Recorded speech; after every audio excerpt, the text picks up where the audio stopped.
Lingo. 11. Marshall Mungare. 12. William Washira Mwaniki. 13. Isaac Wangengi Wainaina. 14. Samuel Nyachwaya Nyamao. 15. Kevin Mabeta Nyamari. 16. Dorothy Kemunto Nyangori. 17. Matthew Eric Deya Okongo. 18. Orina Jepnei Nyakwama. 19. Joshua Boit. 20. Dhangeta Frederick Mukaria.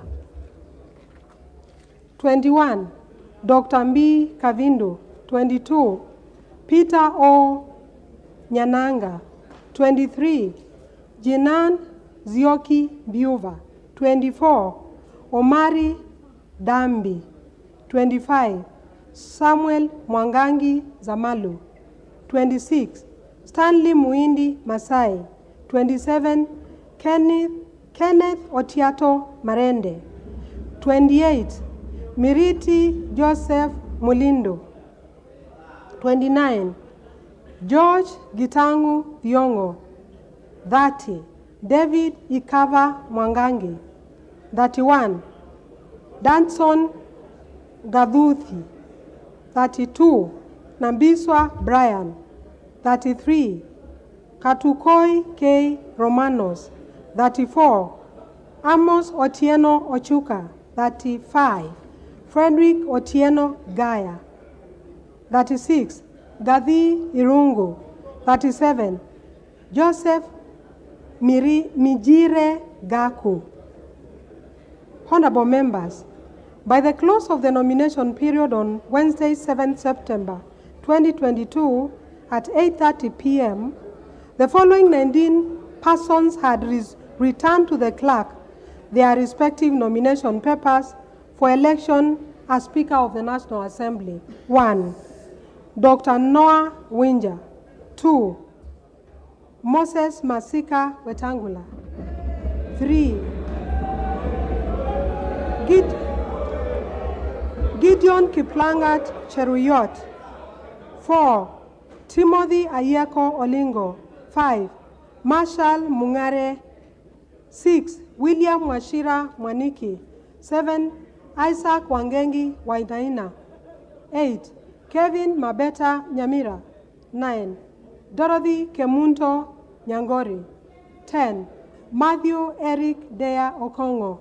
11. Joshua Kipkemoi Boit. 12. Dhangeta Frederick Mukaria. 13. Dr. Mbi Augustine Kavindu. 14. Jinan Zioki Mbiuva. 15. Samuel Mwangangi Zamalu. 16. Kenneth Otiato Marende. 17. Josh Gitangu Thiongo. 19. David Ikava Mwangangi. 19. Danson Gadhuthi Karaya. Honorable members, I wish to also notify the House that I also received a letter from one Mr. Omar Dambi, dated 7 September 2022, withdrawing his candidature for election as the Speaker of the National Assembly. Additionally, honorable members, I wish to report that Mr. Isaac Aluoch Polo Aluochir, one of the persons who collected nomination papers, did not return the completed form. However, he did appear before the clerk and verbally withdrew his candidature.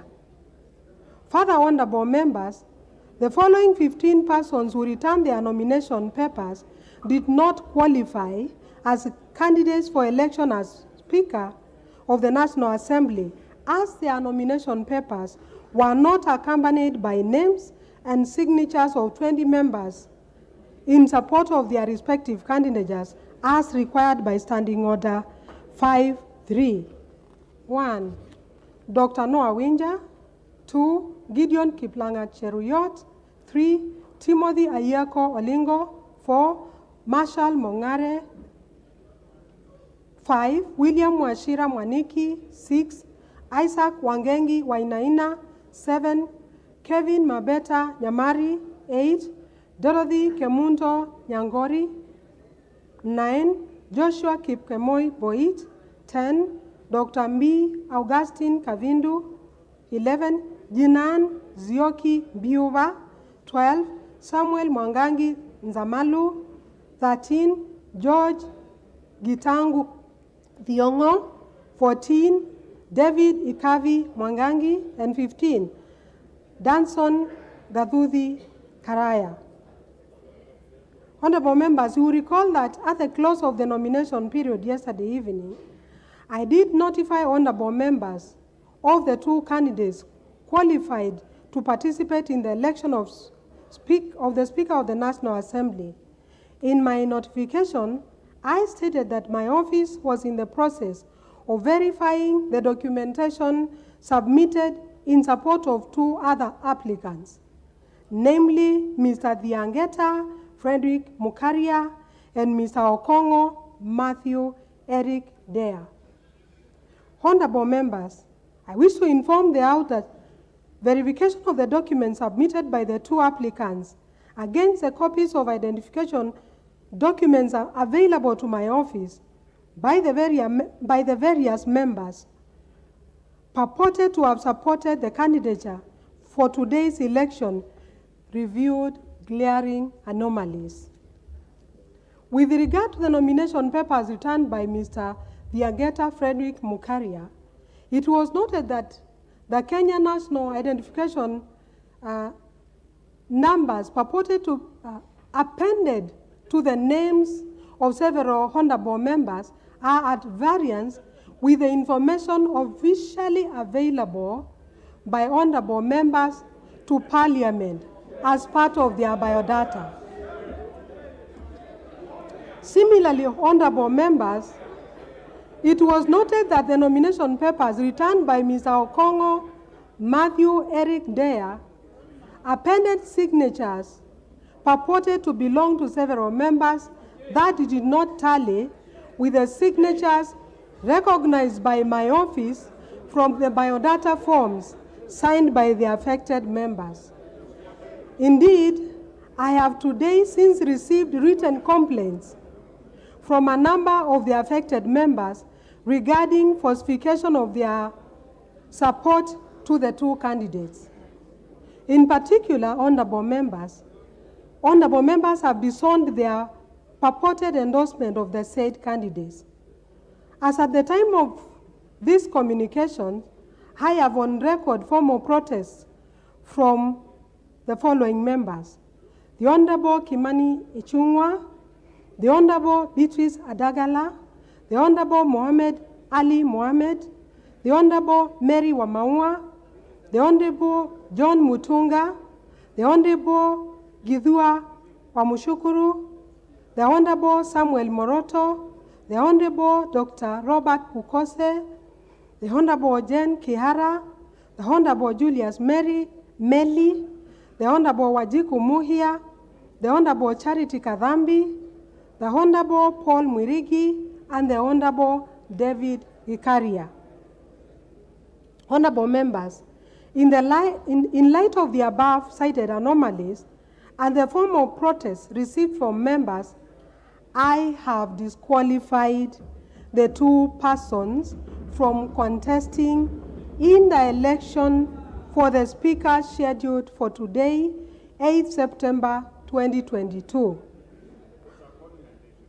Cognizant of the fact that the willful submission of documents containing misleading, falsified, or fraudulent information for use in proceedings of a very crucial nature by this House may constitute a criminal offense, I have formally requested the Directorate of Criminal Investigations to investigate the circumstances under which the documents were submitted and take appropriate steps thereafter. Honorable members, Pursuant to the provisions of Article 106 of the Constitution and Standing Order number 5 of the National Assembly Standing Orders, out of the 19 persons who completed and returned their nomination papers, the following 2 persons qualified as candidates for elections as Speaker of the National Assembly. 1. Kenneth Otiato Marende. 2. Moses Masika Wetangula. Honorable members, Standing Order 6 provides as follows regarding the voting procedure where more than one candidate qualifies to stand for election as the Speaker. 1. The election of the Speaker shall be by secret ballot. 2. The clerk shall at the commencement of each ballot cause the ballot box, empty and unlocked, to be displayed to the House, and shall, in the presence of the House, lock the box, which shall thereafter be kept in the full view of the House until the conclusion of the ballot. Honorable members, we shall shortly proceed to issue ballot papers to you, which will be issued by officers to each member in the manner I will guide. And so, when your name is called, you will receive 1 ballot paper at the table and proceed to the voting booth. Mark your ballot paper and proceed to cast your vote. For clarity, honorable members, a member who wishes to vote shall mark his or her ballot paper by placing a visible mark in the box provided for beside the name of the preferred candidate as a member wishes to vote for. Thereafter, the member should fold the marked ballot paper before leaving the booth and deposit the folded ballot paper in the ballot box. A member who in the process of voting has marked his or her paper in error may, by returning it to the clerk, obtain another ballot paper in its place. The initial ballot paper marked in error shall be marked cancelled and destroyed by the clerk. Honorable members, when it appears to the clerk that all members who are present in the House and who wish to vote have voted and deposited their ballot papers in the ballot box, the clerk shall unlock the box, examine the ballot papers, and having rejected those unmarked or spoiled, report to the House the result of the ballot. May I also notify you, honorable members, that after the clerk has unlocked the ballot box, a member who has not already recorded his or her vote shall not be entitled to do so. The verification and counting of ballots shall take place in the presence of members appointed as agents or representatives by the candidates. For clarity, each candidate is allowed a maximum of 1 agent or representative for the purpose of the ballot. Honorable members, in line with the requirements of Standing Order 7.1, a person shall not be elected as Speaker unless supported by votes of 2/3 of all honorable members. The House is reminded that this 2/3 threshold is not a constitutional requirement, but a procedural step to ease the election of a Speaker on the first round of the ballot. The procedural threshold applies only to the first round of voting and does not affect the quorum required for the commencement and continuation of the sitting and the election. Honorable members, pursuant to the provisions of Standing Order 7.2, in the event that no candidate is supported by the votes of 2/3 of all members at the first round of voting, the candidate who receives the highest number of votes and the candidate who receives the next highest number of votes shall alone stand for election in the next round. The candidate who receives the highest number of votes in the second round shall stand elected Speaker. Honorable members, we have arranged the voting booths next to the dispatch table. There are two booths on each side of the table. Members on my right hand side will cast their ballots in the voting booth placed on the side of their side at the table, and vice versa for the members on my left. Honorable members, before the House proceeds to vote, I wish to remind the House that this particular voting is by secret ballot. Members are not allowed to display their marked ballots to the House or to the galleries. Members from the media are also reminded to observe Rule 3 of the broadcasting rules in the first schedule to the standing orders. And for the avoidance of doubt, the said rule provides as follows, and I quote, wide-angle shots of the chamber shall be used during voting and division, and no shot shall be taken so as to show the manner in which a member has voted in any secret ballot. Having explained the voting procedure, I now wish to direct the Chief Sanjara Terms to open the ballot box and display it to the honorable members.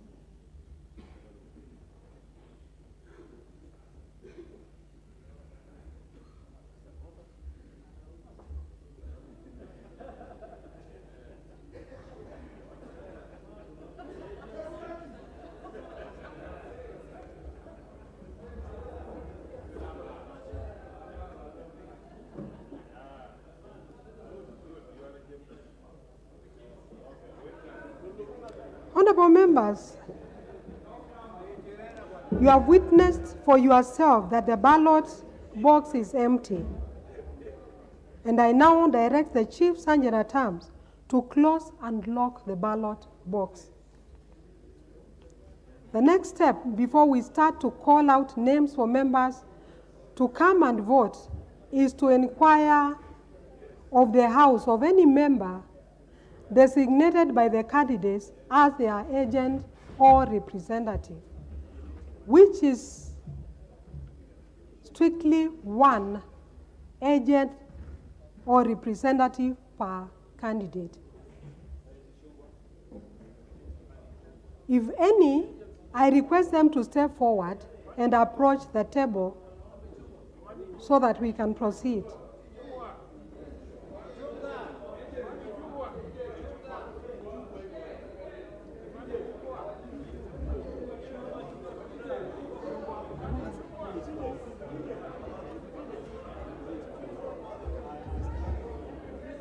Honorable members, who is for Honorable Marende?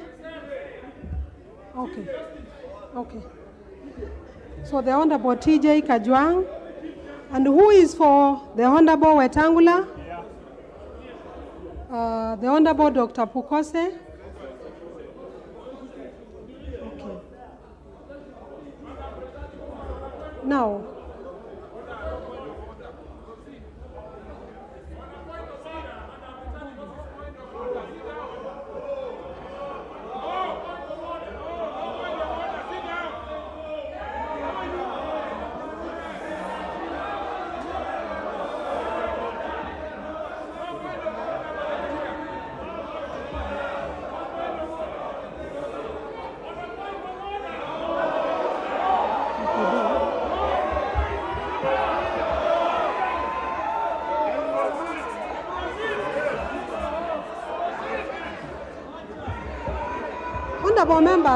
honorable members,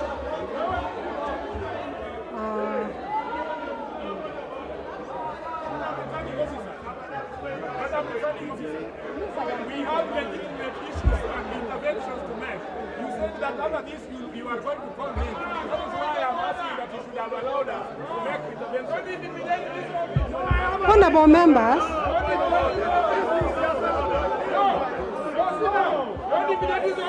Teach those people that will sit down. Sit down.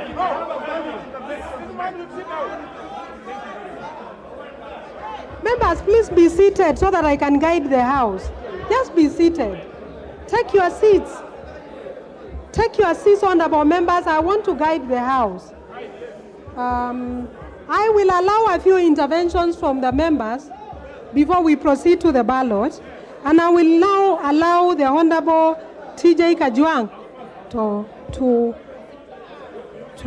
yes.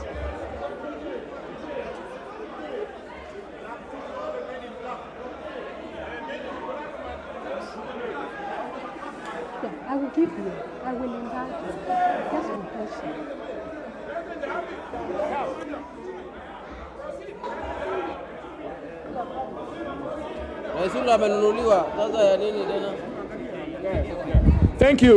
Thank you, Madam Returning Officer. And first of all, because this is the first time we are interacting with the table, we want to thank you for preparing elaborately this House to enable to accommodate all of us. I have a constitutional fundamental issue to raise. And members who have been here before and members who are joining us for the first time, this is a debating chamber. And we'll be here for 5 years.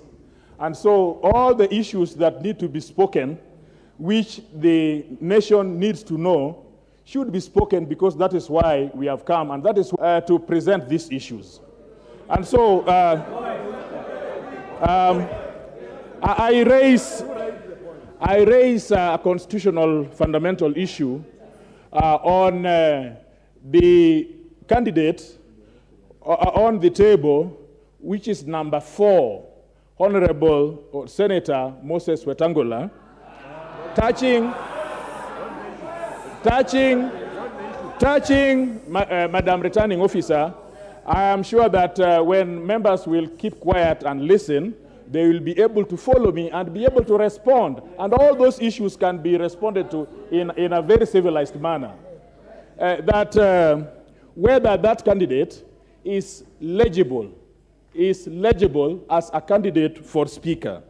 Madam Returning Officer, under the Constitution, Article 103, as read with Article 106, mandates that a person is qualified if that person is not a member of this House, and if he's a member of the other House, he has submitted his resignation to the Speaker. No, just give me time. You are an old man. You are an old man. No, don't say so. Use parliamentary words to me. Now, Madam Returning Officer, as much as I've been able to check out, the member who is number 4 is actually an elected senator of the other House. Now, if he is elected member of the other House, he ought to have presented this resignation to the Speaker. I have learned reliably that that person presented this resignation letter on 9th of August to the Speaker, allegedly to the Speaker of that House. Now, if you look at Article 10, when you look at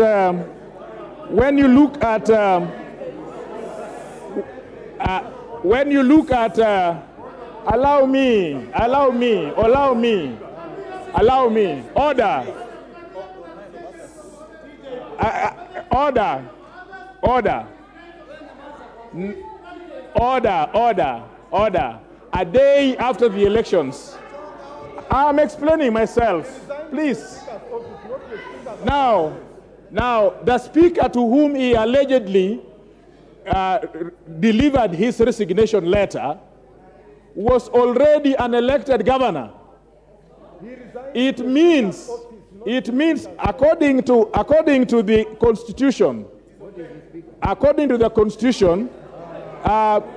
103 says that the term expires on 102 at the date of the general election.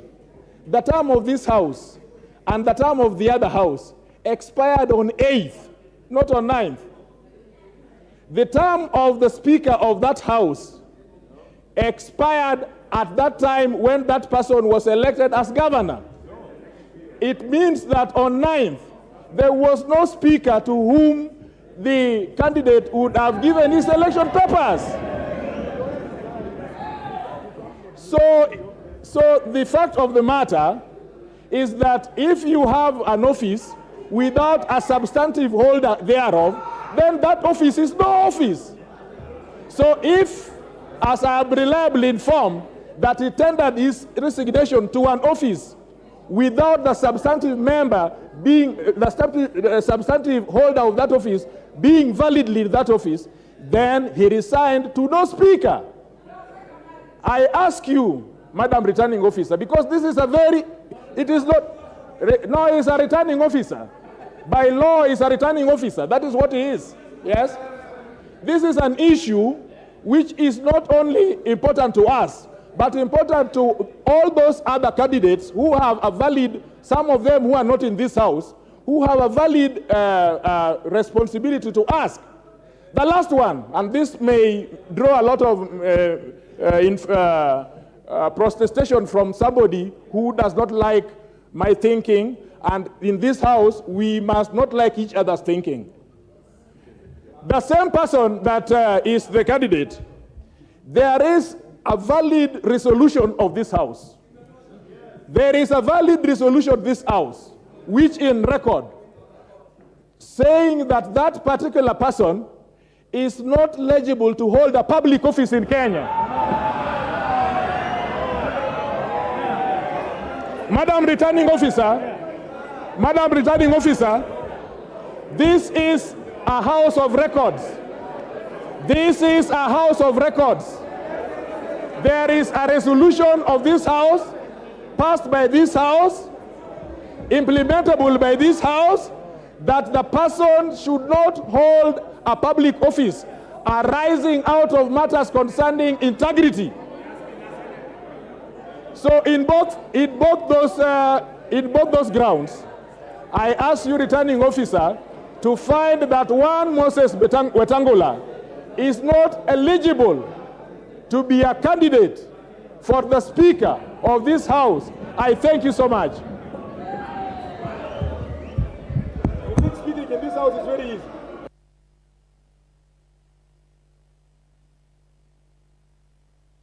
Honorable members, I will now allow the Honorable Ichung'wah to raise his point of order. Thank you, Honorable Clerk. And let me just begin by thanking the Honorable TJ Kajwang for that point of order.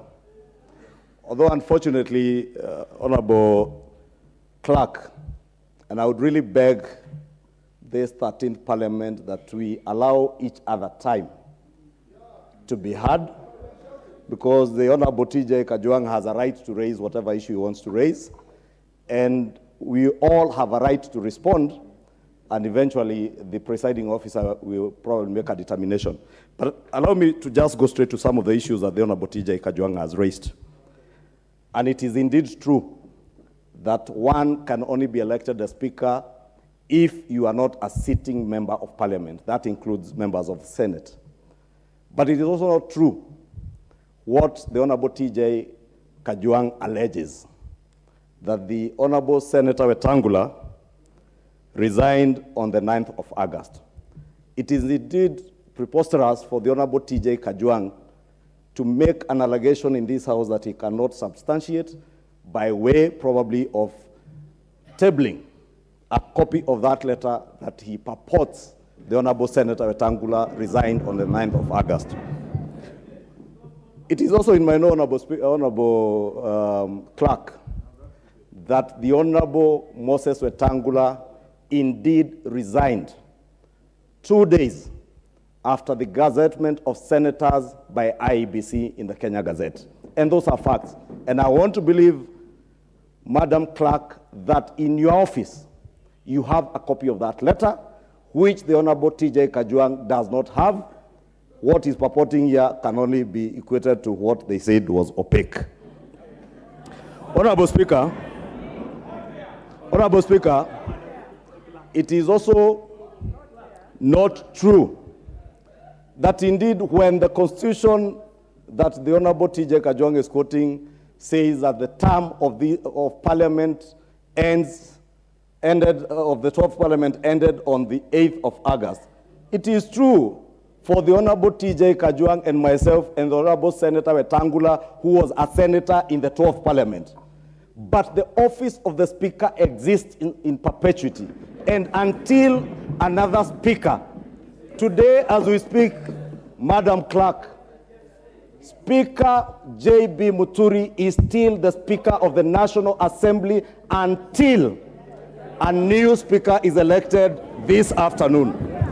Honorable Speaker, what's the Honorable TJ Kajwang, and he knows because he's a seasoned lawyer, he knows what he's telling the country on live television as a lawyer is not true, because the Speaker's office exists into perpetuity, and it will until and unless we elect a new Speaker. Speaker J.B. Muturi remains in office.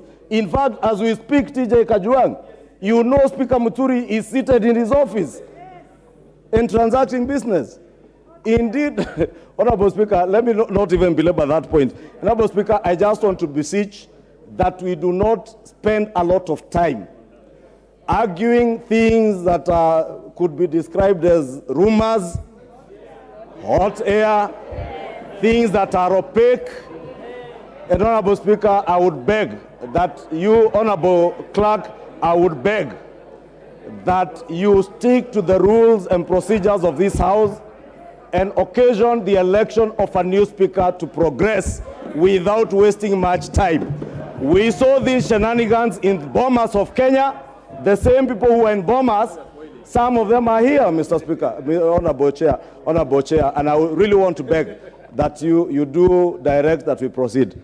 Thank you, Honorable Clerk. Honorable members, I will allow 2 more members. I will allow the Honorable Wandai. Yes, it's a different issue. Not about election of Speaker. Okay, then I will allow the Honorable Duale, please.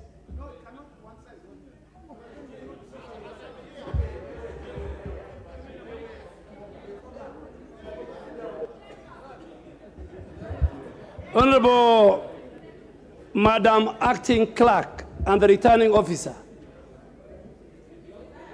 Madam Acting Clerk, and I think I want first to ask the House that it's great to welcome the new members and everybody here in the 13th Parliament. Honorable TJ, and I really want us to listen to each other, and then at the end of the day, we will vote. Honorable TJ raised 2 issues, and Honorable Ichungwa answered 1. Honorable Madam Acting Clerk, I want to refer you to Article 74 of the Constitution.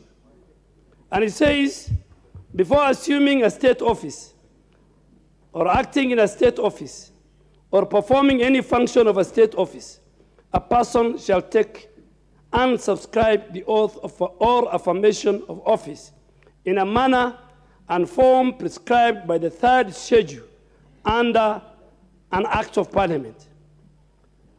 Madam Acting Clerk and the presiding officer for this afternoon, until this morning, before I took an oath as a member for Garissa Township, I was not a state officer.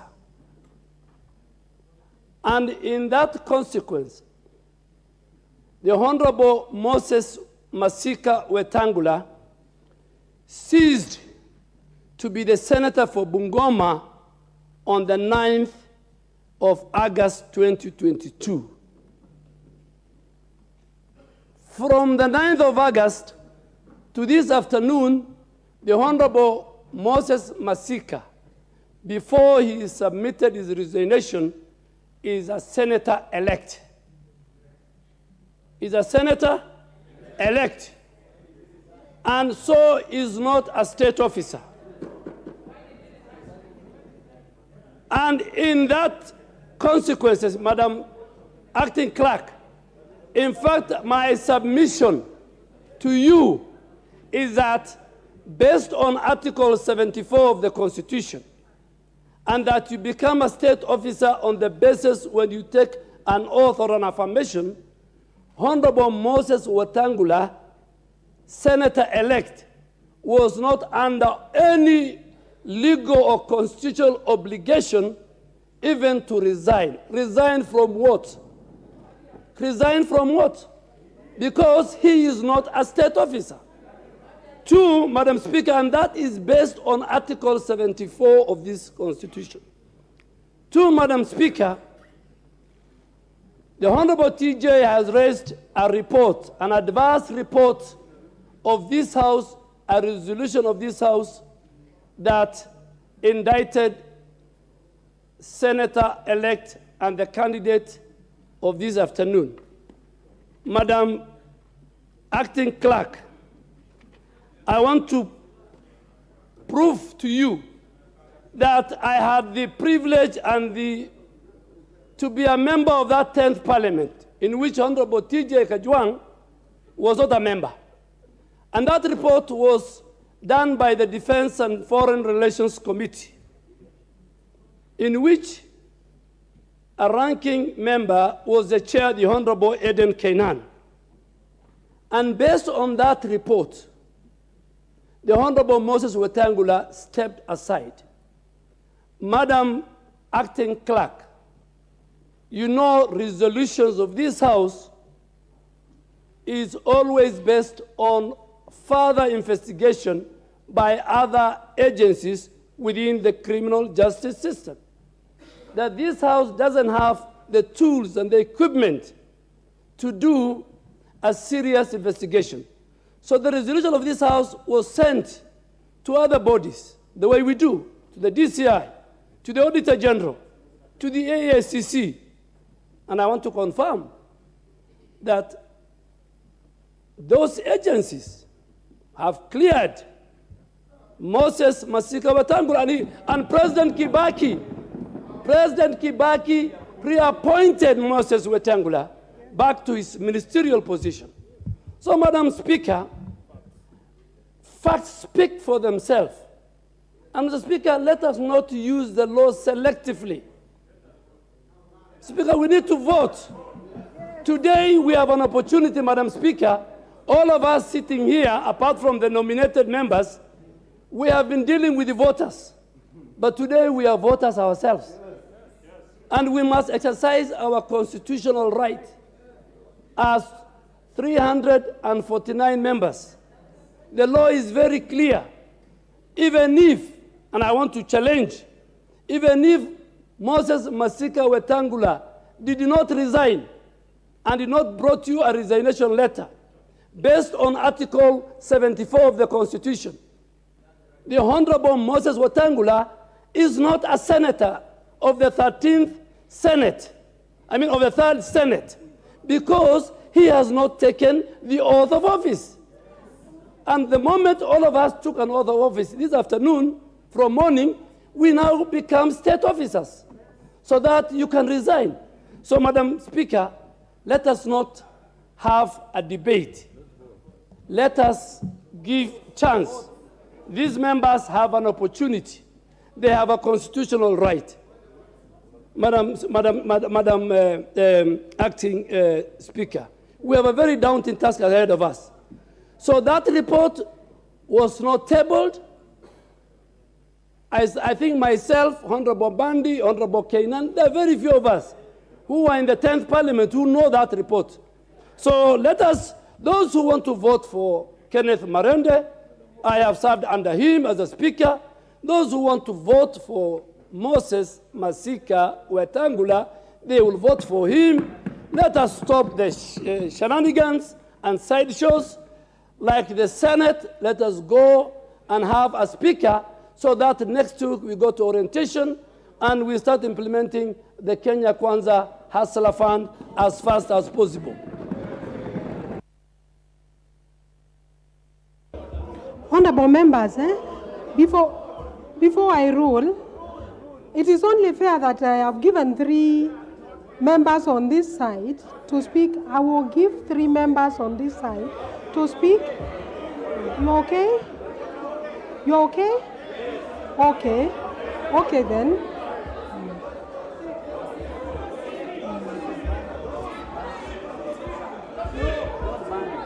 I will allow the Honorable Bandi, please.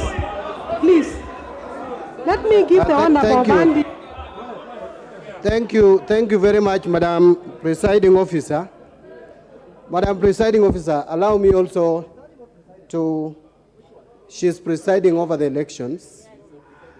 She may be returning officer. I don't know whether she was gazetted or she gazetted herself. But I also want to take this opportunity to congratulate all members who have made it to the 13th Parliament. I know it was not easy, but having said that, allow me just to say one thing. Madam Presiding Officer, this matter, I think, even if it may not be resolved today and we'll proceed and vote, it is something that the people of Kenya need to look at. At what point would an elected member be considered a member of Parliament? By the time, that is your opinion, let me speak my opinion. I'm intelligent enough. Assuming office is not the same thing as being elected.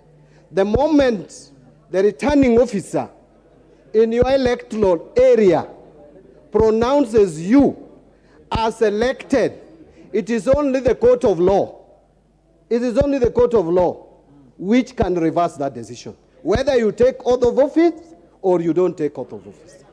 Once you have been elected, pronounced as such, gazetted in the Kenya Gazette, as a senator, you become a senator-elect. Whether there is elect after your name or the senator, it is still there. So this is a matter that cannot just be wished away. In fact, I think the people of Kenya made a mistake when we passed this constitution.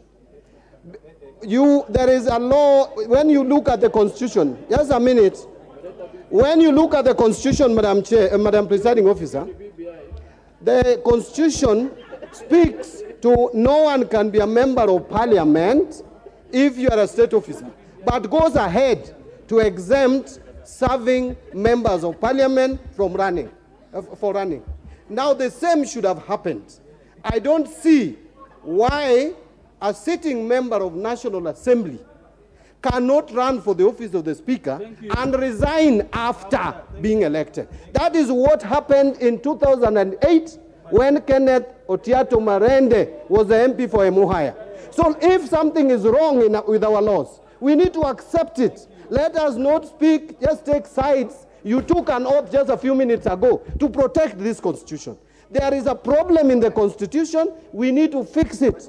But as it is today, there is gray area. And therefore, Madam Presiding Officer, whether you let Honorable Moses Wetangula run or not, the people of Kenya will have to deal with the elephant in the room, that there is a problem with that provision of the law requiring even sitting members of Parliament to resign before they become the Speaker of either House of Parliament. I submit my case. Let us vote. Let's vote. Thank you very much, Acting Clerk. I'd like to thank you. And I just like to say that I believe in freedom of speech. But I just want to rise, Madam Clerk, pursuant to Standing Order number 83, as read together with Standing Order number 107.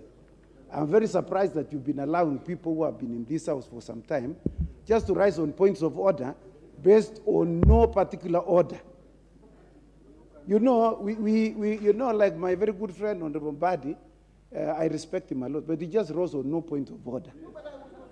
But you know, there was no debate. There's no debate. There is no bill. There is no bill in the House, Madam Acting Clerk. I would like to say this. One, Madam Clerk, you have issued a statement. My very good friend, the Honorable TJ Kajwang, who is a lawyer like myself, he knows that once you have issued a statement, your statement is either factual, in accordance with this House and standing orders and the Constitution, or he gives further information that he has. But he cannot bring third-rate hearsay into this House to challenge your statement. You know, your statement cannot be challenged on the basis of what somebody has heard.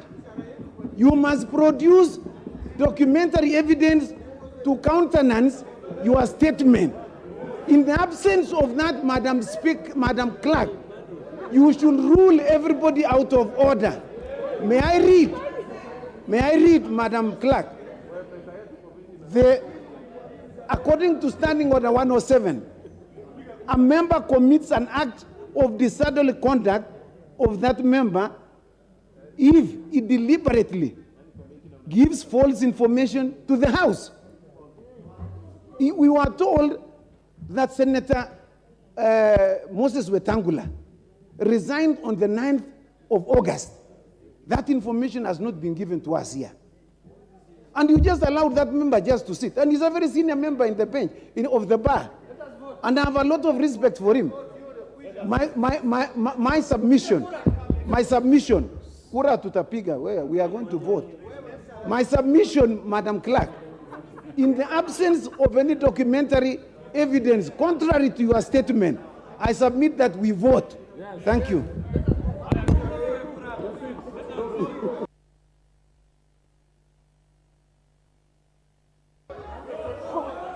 Honorable members, I would like to respond to the issues that have been raised.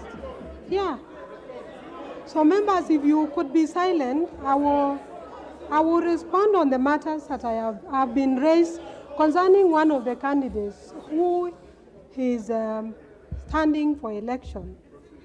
And I want to respond as follows, generally, especially on the matters that have been raised by the Honorable TJ Kajwang, who has asked a question about a person who is elected as a member of parliament, and in this case, a senator, whether this senator is eligible for election as a speaker. And I have also listened to the various submissions on the matter by the members who have spoken from both sides of the House. I have also looked at the relevant provisions of the Constitution and the law, and I now wish to communicate my findings on this matter. Honorable members, Article 106(1)(a) of the Constitution provides that there shall be a Speaker of each Parliament who shall be elected by the House in accordance with the standing orders from among persons who are qualified to be elected members of Parliament but are not such members. The relevant qualification for election as a member of Parliament are set out in Article 99(1)(a) and (b) of the Constitution. That is, that the person is registered as a voter and also has satisfied any educational, moral, and ethical requirements prescribed by the Constitution or by an Act of Parliament.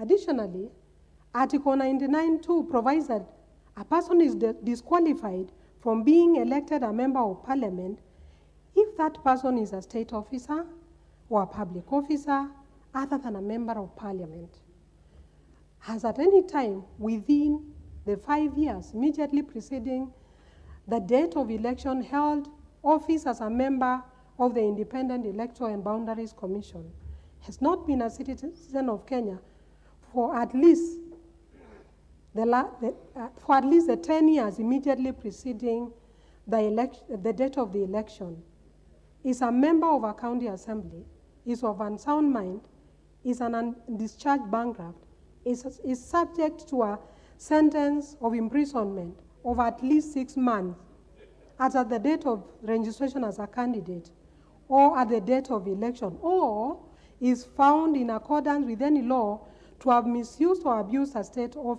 public office, or in any way to have contravened the provisions of Chapter 6 of the Constitution. Honorable members, let me just go through my finding.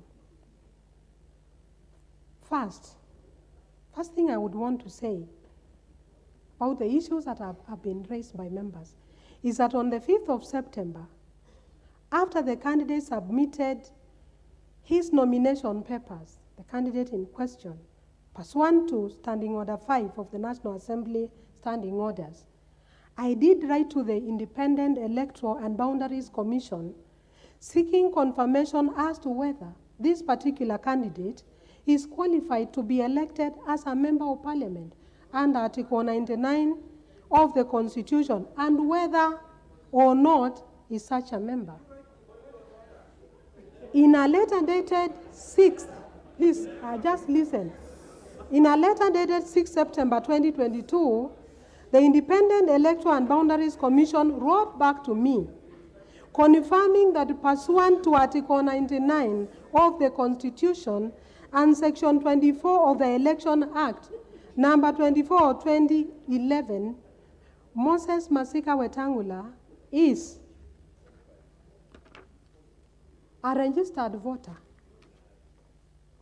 Fact number 00 105 121 119 09 45 11 in Kambuchai constituency. And the independent and the IEBC indicated that he is duly qualified to contest for election as Speaker of the National Assembly. Honorable members, as you all know, the IEBC is a body established by Article 88 of the Constitution of Kenya and charged with the registration of voters and registration of candidates for election. So the determination by the Commission is formally on record in my office. Secondly, honorable members, now allow me to draw you to Article 74 of the Constitution, which the Honorable Duale has made reference to, and which provides that before assuming office, or a state office, acting in a state office or performing any functions of a state office, a person shall take and subscribe the oath of affirmation of office in the manner and form prescribed by the third schedule or under an act of parliament.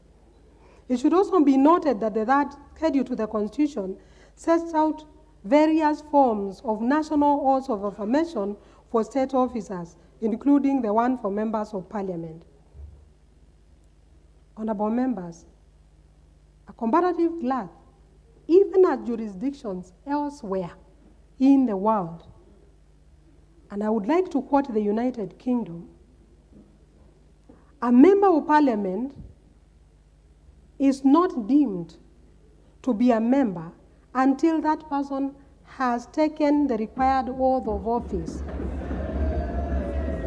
In the United Kingdom, honorable members, members of both houses of parliament are required by law to take an oath of allegiance to the crown, and MPs cannot take their seat, speak in debates or vote or receive a salary until they have taken oath of affirmation. In fact, in the UK, the seats could be declared vacant if you make such a mistake. And in the United States of America, the Constitution also requires members of the Congress to take and to be bound by an oath of office of affirmation as such. So members usually take the oath before they have assumed office. In view of the stated provisions of Article 74 of the Constitution, members, it is clear that a person who has been elected to serve as a member of parliament retains his status as a member of the public until they assume office as a member of parliament by taking or subscribing to the oath or affirmation of a member of parliament as set out in the third schedule to the Constitution. And lastly, honorable members, let me finish.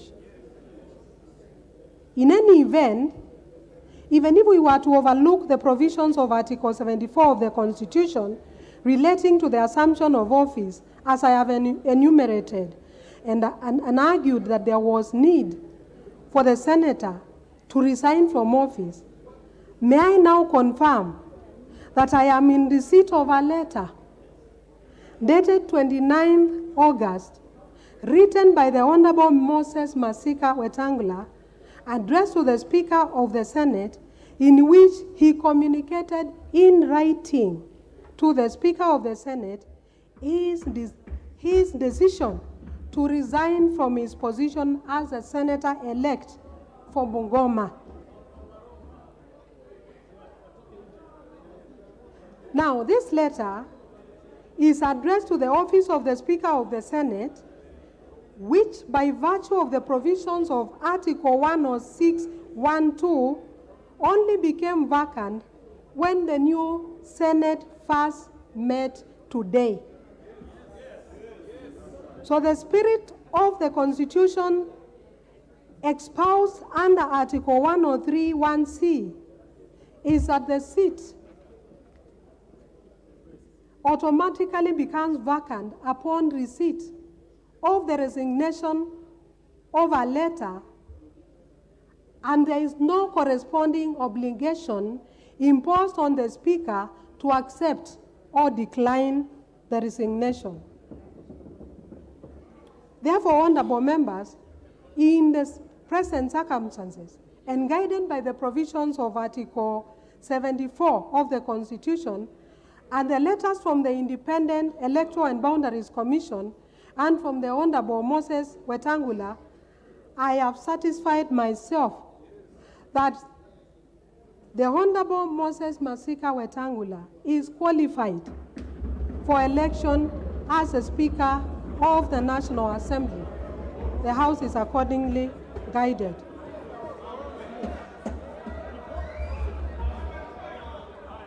Honorable members, I would like us now to proceed. I would like us to proceed now to start the process of voting. And I now invite the Deputy Clerk to call out the names, after which, when your name is called, you will be issued with a ballot paper, and we shall proceed with voting. Thank you.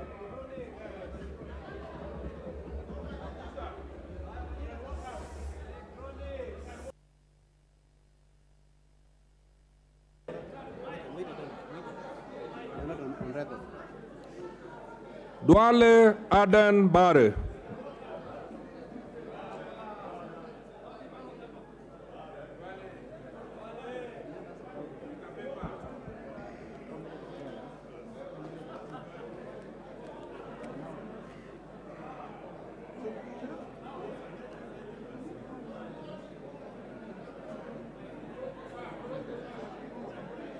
The people with disabilities.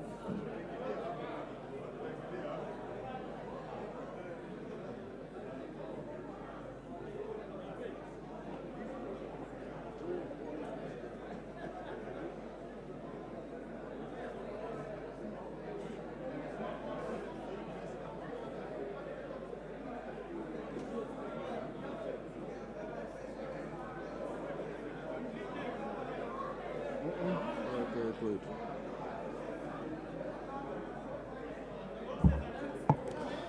Ngongo John Badi. Ita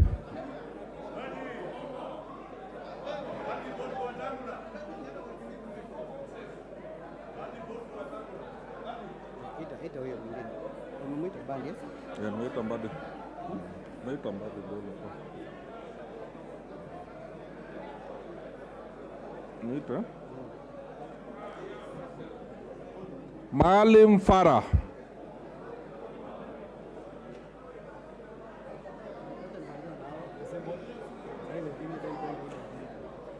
Maisha. Disability.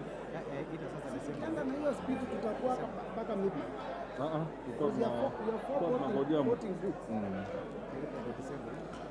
Mumo Rose Museo, Wetangula Timothy Wanyonyi, Lomwa Joseph Samal. Thank you. Thank you.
It's a must that somebody gets the card round one. Then we will go to round two.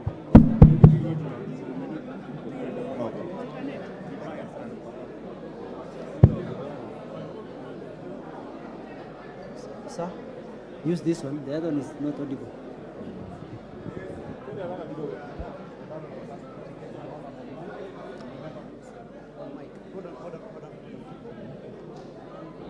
We need to take the boxes to these two members. Honorable members, I will allow the clerks to take the papers to the members with disability, please. That is the Honorable Lomwa Joseph Samal, the Honorable Masara Peter Francis, and the Honorable Koskei Jackson, and also the Honorable Mumo Rose Museo.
Chumuel Samuel Moroto, Rai Samuel Gonzi, Welie Adan Keinan.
Ahmed Shakil Ahmed Shabir, Hassan Abdi Yusuf, Kiunjuru Festus Mwangi, Lokuton Joseph.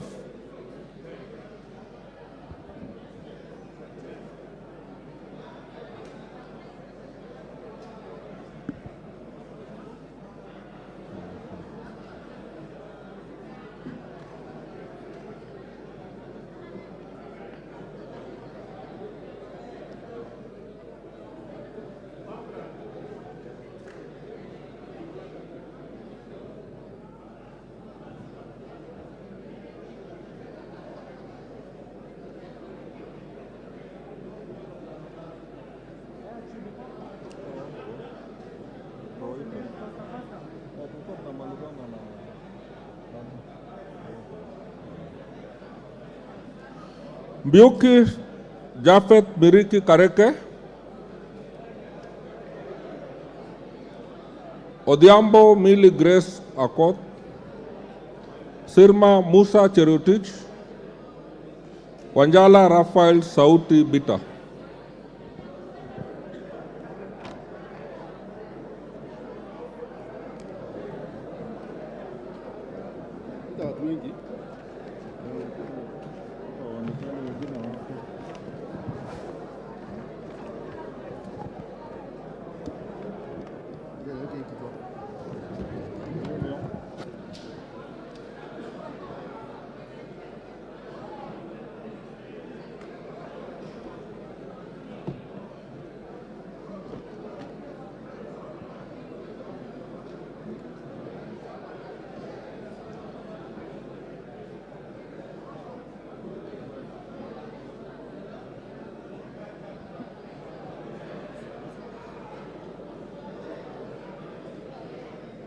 Abdul Rahim Dawood, Arama Samuel, Aramat Lemanken, Badi Twalib.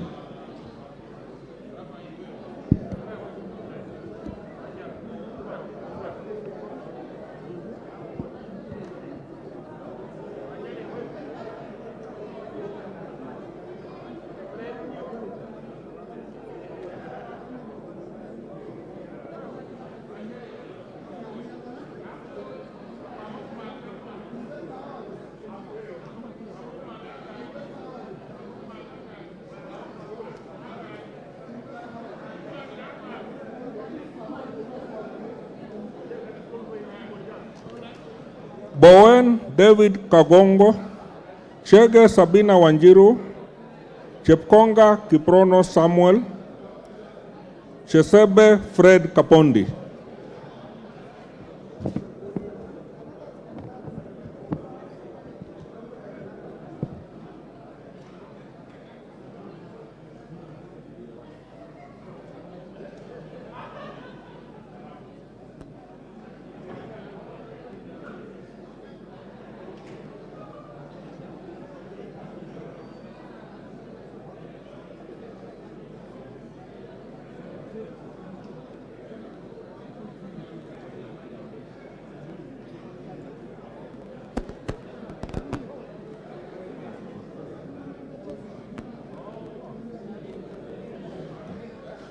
Francis Kajwang Tom Joseph, Gakuya James Mwangi, Gikaria David, Gimose Charles Gumini.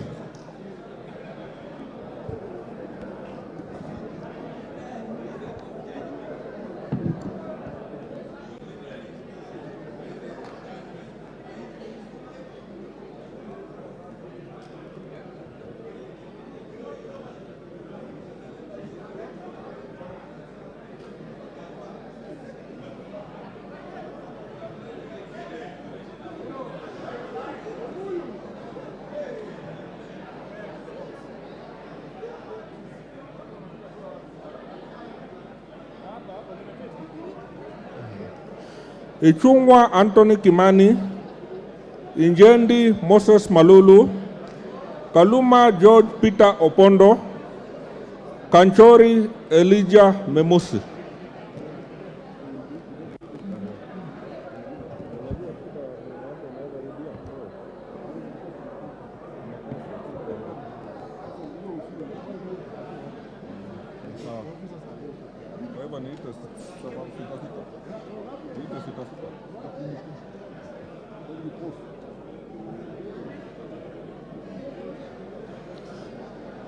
Kiaraho David Njuguna, Kihara Jane Wanjiru Njeri, Kingola Patrick Makau, Kibuot Julius Meli, Kipiogon Johanna Ngeno.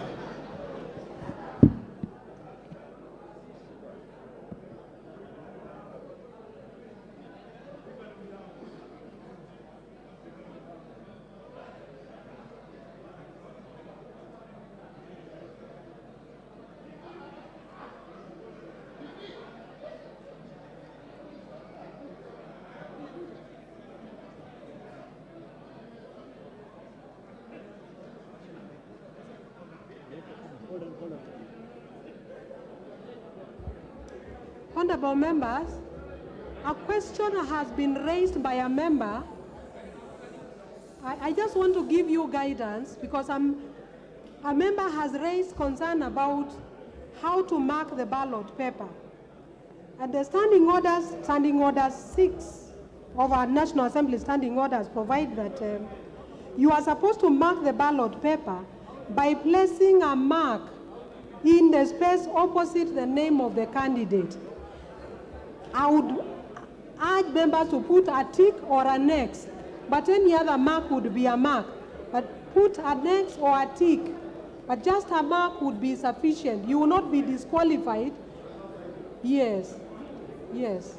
Put a mark inside the place provided for you to mark. I would appreciate a tick or an X, but any mark is accepted.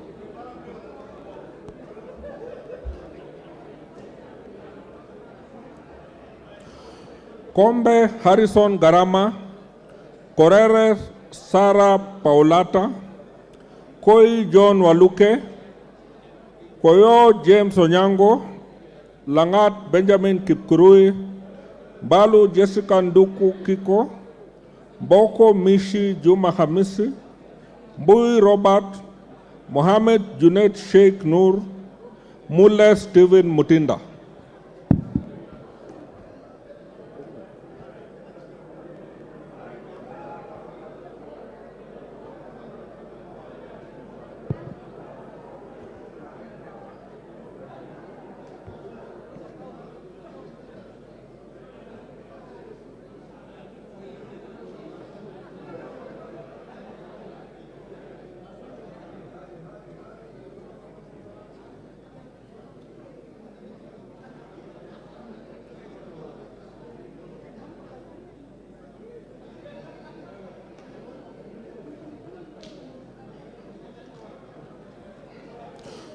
Mulu Makali Benson, Musau Vincent Musioka, Naika Johnson Manya, Nanok Daniel Epuyo, Nyamai Recho Kaki, Nikal James Wambura, Ochieng David Ouma, Odanga Geoffrey Makoha,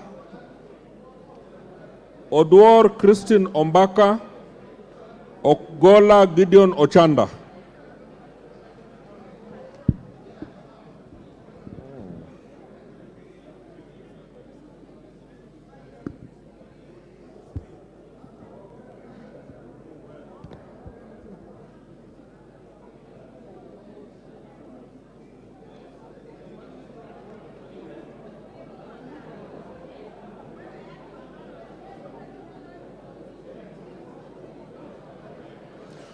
Owor Joshua Aduma, Kosing David Lesiaku, Pukose Robert, Raso Dido Ali, Robi Mataz Nyamabe, Shimbwa Omar Munyi, Shinyali Bernard Masaka, Sitati Daniel Wanyama, Sudi Oscar Kipchumba, Sunkuli Julius Lekakenyi.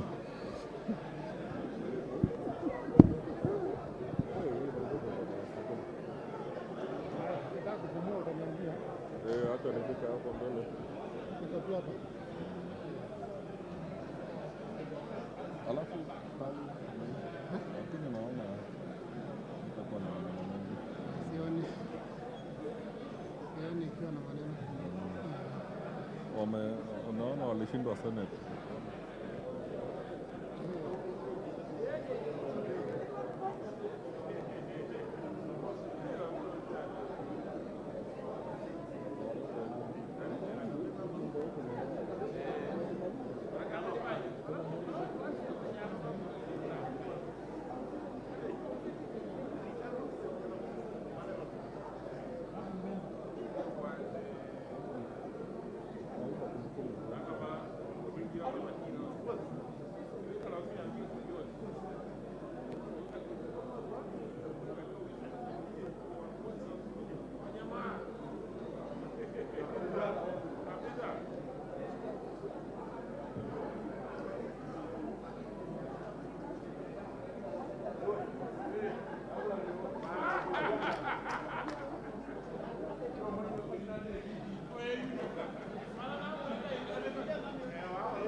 Wahome Alice Mudoni, Wandai James Opio, Wangwe Emmanuel, Wanyonyi Ferdinand Kevin, Cholule Liza Chipkorir, Lesuda Josephine Naisula, Wanjira Martha Wangari, Aburi Lawrence Mpuru, Muhia Wanjiku.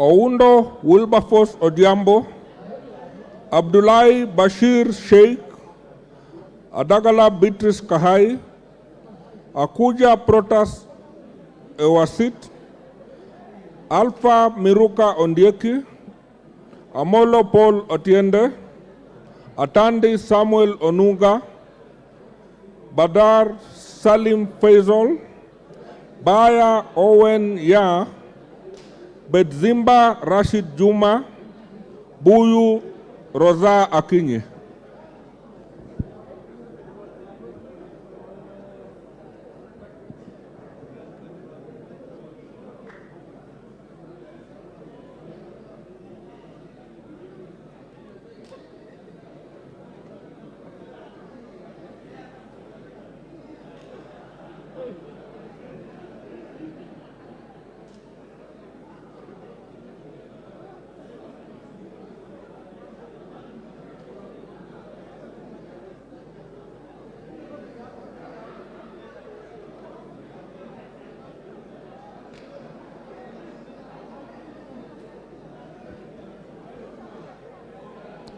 Chege John Kiragu, Chepkwoni Charity Katambi, Gachobe Samuel Kinudia, Gatiru Benjamin, Gitari Joseph Gachoki, Gitau Faith Wairimu, Gidinji Robert Gichimu, George Macharia Karaoke, Gogo Lilian Achieng, Guyo Ali Wario.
Another batch of 10.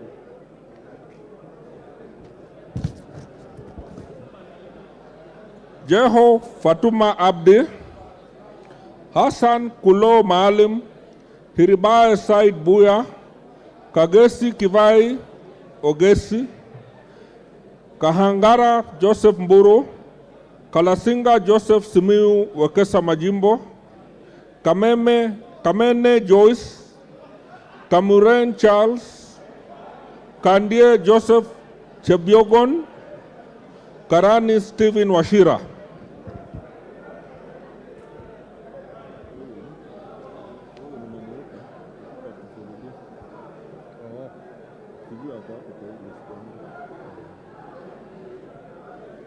Already have a minute. So 240.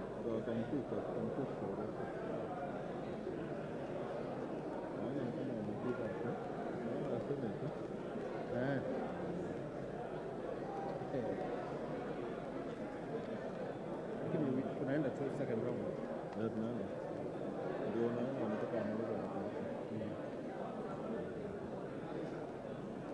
Alafu 340 also has not been sworn in. Lakini hapa pick up 340 not sworn in.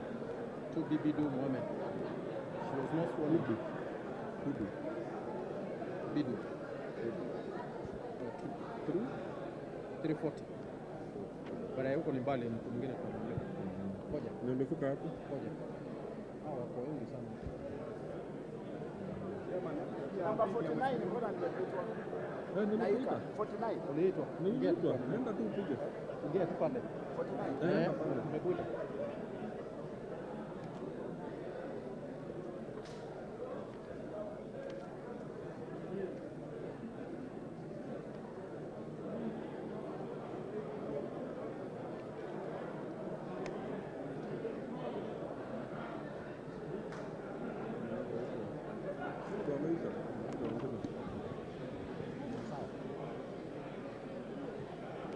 Karemba Eric Muchangi, Kasalu Irene Modoni, Kasait William Kamket, Katana Paul Kahindi, Kemei Justice Kipsang, Kemero Maisori Marwa, Kimani Francis Kuria, Kimulu Joseph Kivinda, Kingara Simon Nganga, Kirima Moses Buchine, Kitty Richard Ken Chonga.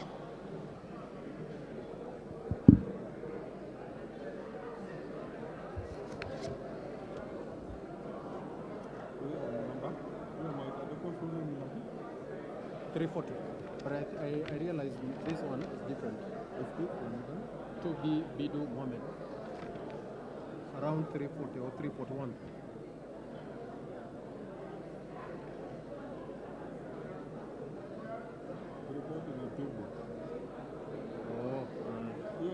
That is that one was sworn in. One has not been sworn in. It's 340 also. I don't know why. It's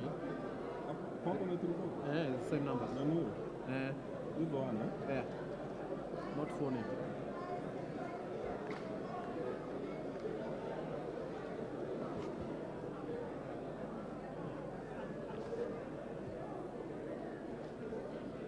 Hapo umefika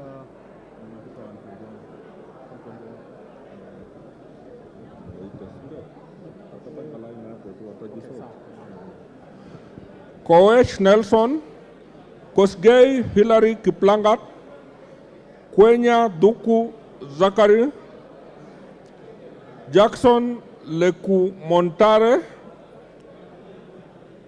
Peter Lochakapong, Luyai Kalebamisi, Mawade Julius Musili, Bai Nimrod Bituka, Mizigi Lydia Haika, Mohammed Ali.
Momanyi Innocent Obitu, Mwangina Jerusha Momanyi, Mushira Michael Mwangi, Muhanda Elsie, Muiruri Mudama Stanley, Muhwana Titus Hamala, Muli Fabian Kule, Muliung Gideon Mutemi, Murugara George Gitonga, Rindikiri Mugambi.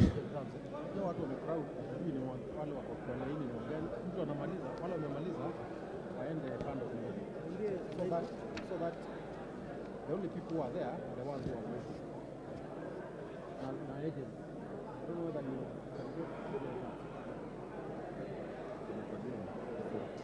Kajua ni agent.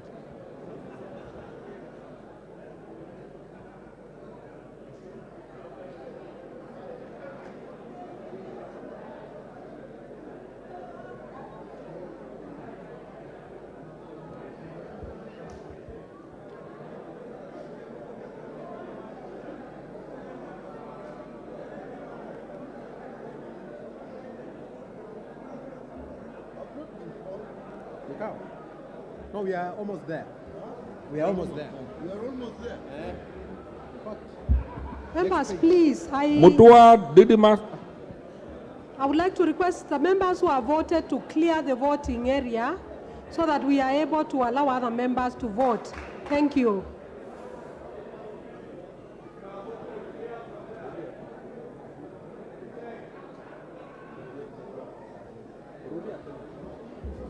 Members, please, once you have voted, clear the voting area to allow other members to vote. Thank you.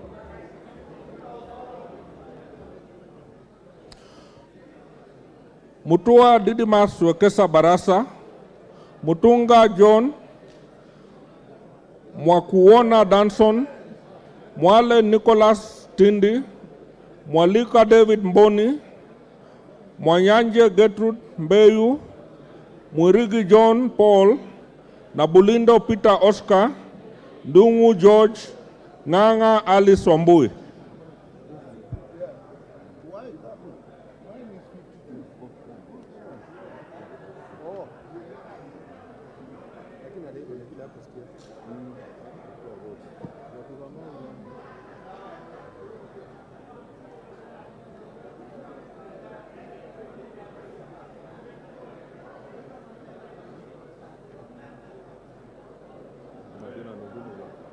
Oh,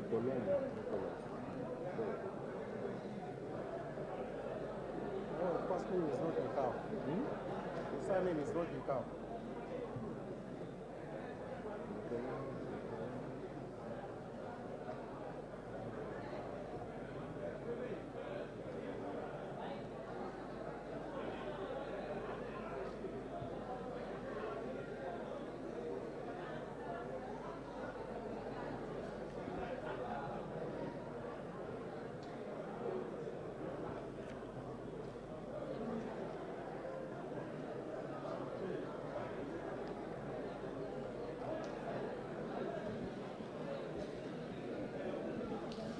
Ngikolong Nicholas, Nguna Charles Ngusia, Joroge Mary Wamaua, Ntwiga Patrick Munene, Nyamita Mark Ogola, Nyamoko Joash Nyamache, Nyenze Edith Veti, Nyoro Samsung Ndindi, Zamba Tadeas Kidua, Nzengu Paul Musimi.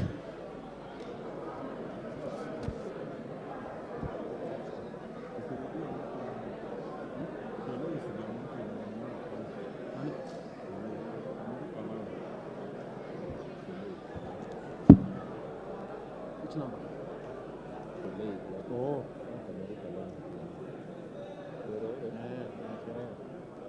Hiyo ndio shida sana.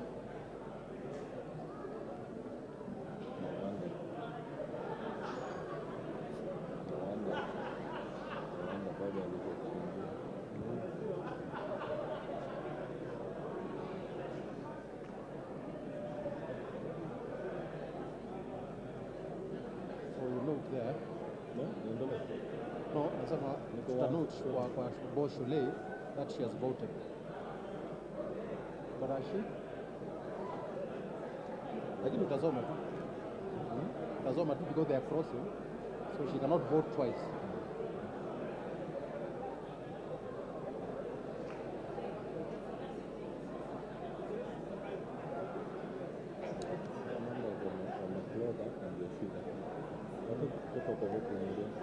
Yeah. I think you can call another note. Yeah.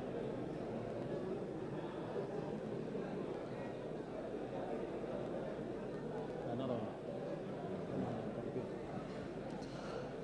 Ndioka Erastus Kivasu, Obare Eve Akinyi, Obo Ruwaida Mohammed, Odege Tom Boya, Odhiambo Elisha Ochieng, Odoyo Okelo Jared, Oku Edward Kaunya, Okwame Andrew Adipo, Oluosh Anthony Tom, Omboko Milemba Jeremiah.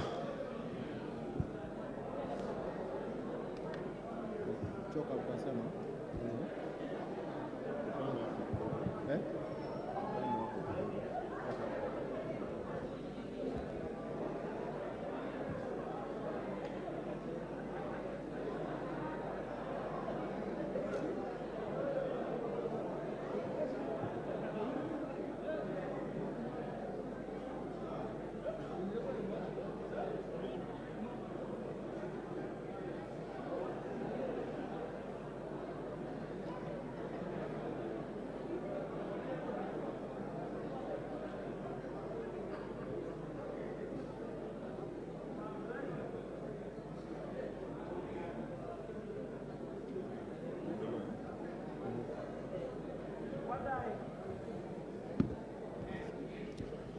Omwera George Aladwa, Ongili Babu Owino, Onyego Silvanas Osoro, Otucho Mary Emase, Owino John Walter, Owino Martin Peter, Oyula Joseph Maero, Pasaris Esther Modoni, Paul Abuor, Risa Sankuya George.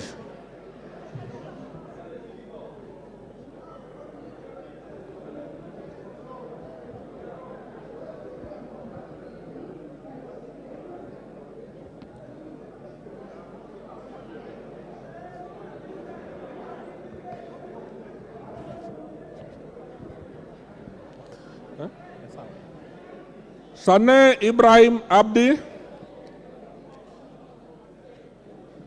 Sholei Gladys Bose, Shurie Abdi Omar, Sitenei Janet Jepkomboy, Tandaza Kasim Sawa, Tongoyo Gabriel Koshal, Tonui Joseph Kipkoske, Washira Rahab Mukami, Wamasukuru James Gidua.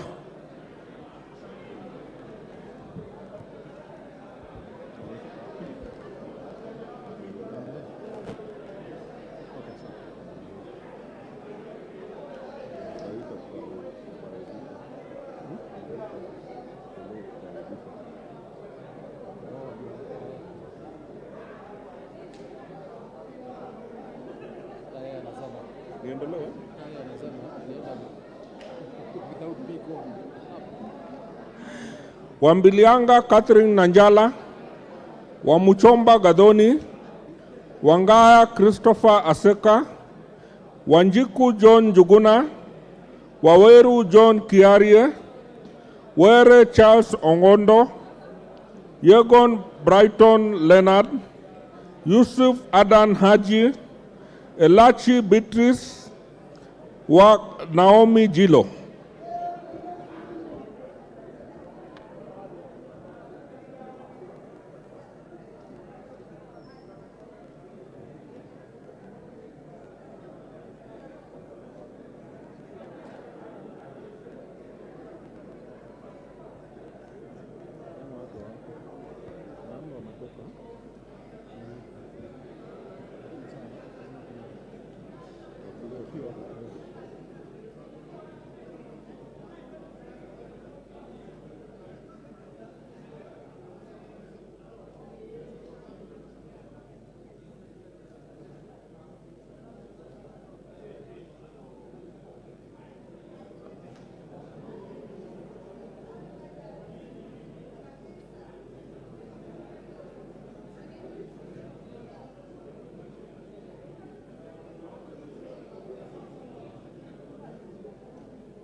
Sagon Florence Jematia, Abdi Ali, Abdi Hamis, Abdirahman Hussein Mohammed, Abdirahman Mohammed Abdi, Abdullahi Amina Dika, Aburi Donya Doris, Ado Mohammed Adan, Ali Abdisarat Khalif, Barasa Patrick Simiu, Barongo Nolfason Obadia.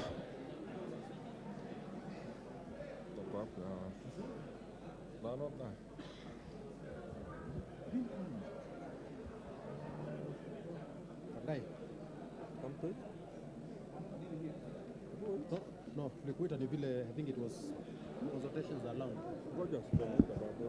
Sijafika? Ndai? Kwa za ranking member? Unajua narudi page 10, narudi kwa B. I've gone back to the know that even the order. Just a minute. Ile ingine tunaifanya. Every post you market just a minute. Someone will do that. Sawa.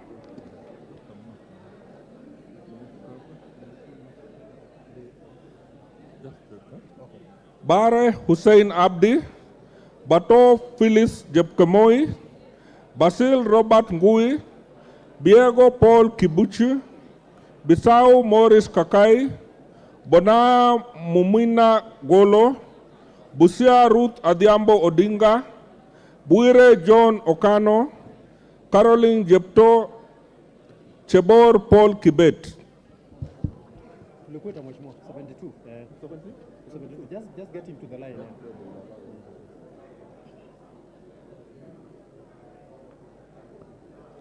Yeah, come on.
Cherorot Joseph Kimutai, Chiforomodo Mangale Munga, Chimba Zamzam Mohammed, Denar Joseph Hamisi, Dabolen Pamela Njoki, Emate Joseph, Farah Yusuf Mohammed, Gachagua George N., Gichoi Kagucha John Philip, Gichuki Edwin Mugo, Gisairo Cliff Ombane.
Guyo Ade Wario, Hamisi Kakuta Maimai, Haro Abdul Ibrahim, Harun Suleka Hulbale, Ikana Frederick Lusuli, Ikiara Dorothy Modoni, Iraya Joseph Wanaina, Idinji Shadrach Mwiti, Jaldesa Guyo, Jeho Fatuma Abdi.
Jihanda Zahia, Kagiri Jen Wangeshi, Kagombe Gabriel Gatuka, Kahugu Eric Mwangi, Kailemia Elizabeth Karambu, Karauri Ronald Kamwiko, Karito Kiili Daniel, Kasiwai Rael Chepkomoi, Kimei Bitis Chepngeno, Kode Felix Odiwar.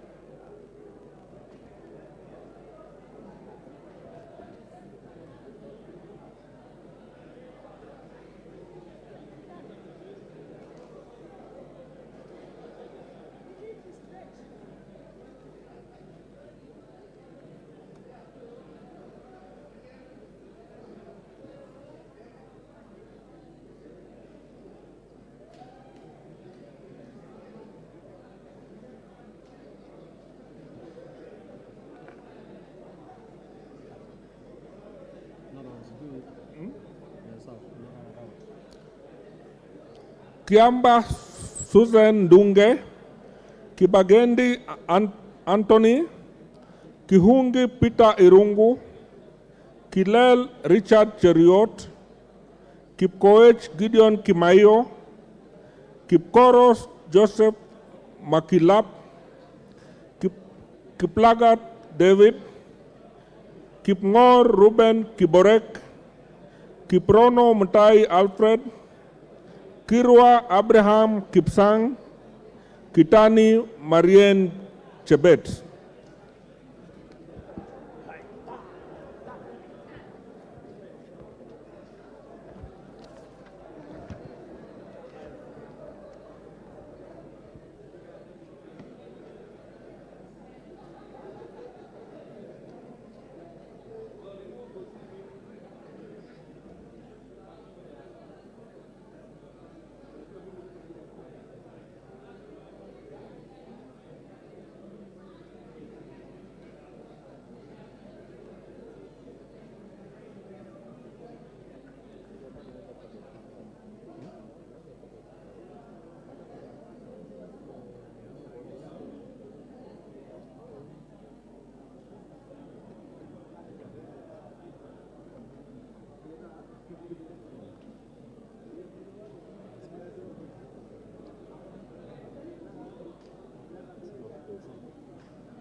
Kitilai Olentutu, Kitur Bernard Kibor, Koech Victor Kipngetich, Komingoi Kibet Kirui, Koril Adams Kipsanai, Yakub Ado Kuno, Karuria Elijah Njore Njoroge, Lelmengit Joseph Kipto Koske, Lengarus Pauline.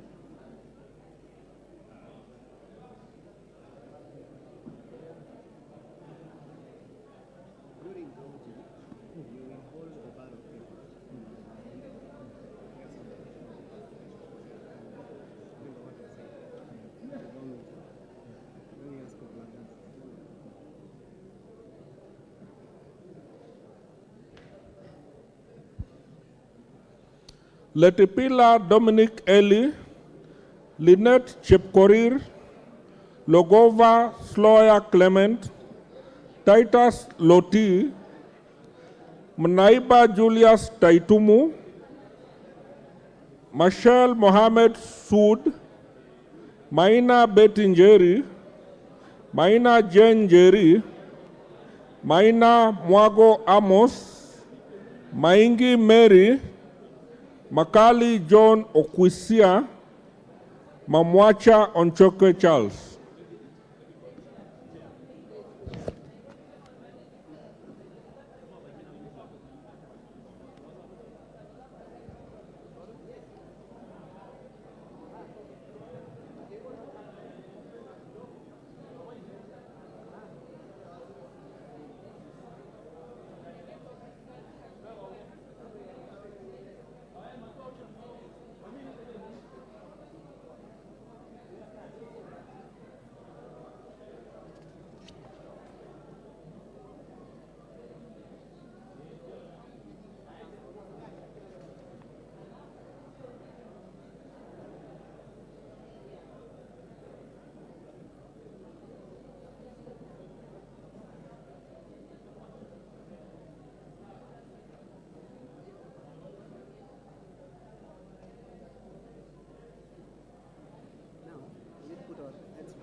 1, 2, 3.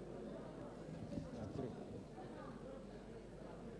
Manduku Daniel Ogwoka, Marubu Monica Mudoni, Masito Fatuma Hamisi, Madenge Duncan Maina, Mayaka Irene Nyakerario, Mnyazi Amina Laura, Mogaka Stephen, Mohamed Abdikatir Hussein, Mohamed Adan Daudi, Mohamed Ulmkar Haron.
Mohamed Fatuma Zinabu, Mokaa Nyakundi Jafot, Mrembo Irene Joki, Mugabe Innocent Maino, Muge Cynthia Chepkoskei, Mukunju John Gitonga Moniki, Mulana Geoffrey Ekesa, Mule Caleb Mutiso, Munyoro Joseph Kamau, Mpe Anthony Kenga.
Muradha Ann Wanjiku Mugo, Muriu Wakili Edward, Murumba John Chikati, Mutuse Mwengi, Mwafrika Augustine Kamande, Mwalio Joshua Mbiti Mutua, Mwangi Geoffrey Wandeto, Mwangi Teresia Wanjiru, Mwenje Mark Samuel Muridhi, Nabi Nabwera Daraja, Nabuin Paul Ekwom, Namoit John Ariko.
Nduyo Susan Ngugi, Nebat Bernard Muriuki, Ngitit Cecilia Asinyen, Nguro Onesmus Ngogoyo, Omanyo Catherine Nahabi, Omondi Karoli, Orero Peter Ochieng, Oron Joshua Odongo, Osero Patrick Kibagendi.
Osogo Bensuda Joyce Atieno, Oyugi Dick Maungu, Pareyo Agnes Mantaine, Ruku Geoffrey Karioki Kiringa, Ruto Julius Kipleting, Sakimba Parishina Samuel, Salasia Peter Kalerwa, Sankaire Lea Sopiato, Shake Peter Mbogo, Sheikh Umar Kar Kasim, Sigei Francis Kipiogon Arab.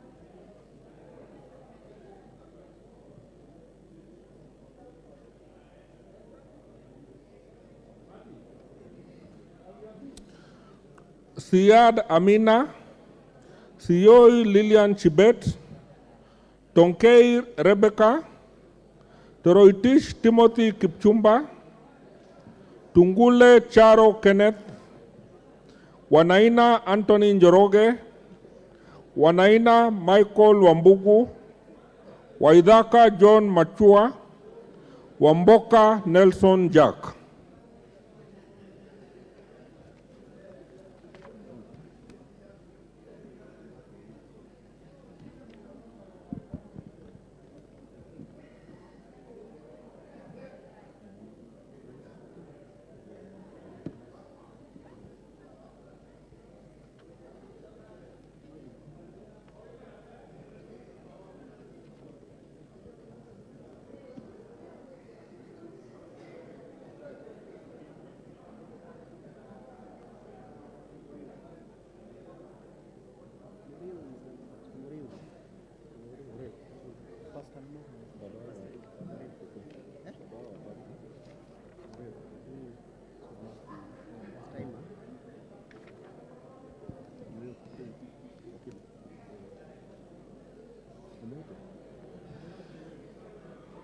Wanyonyi Martin Pepela, Yakub Farah Sala, Yegon Richard Kipkemoi.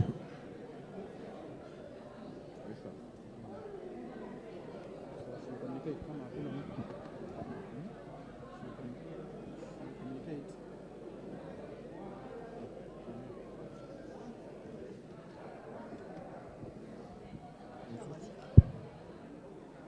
But she ask them to take their seats.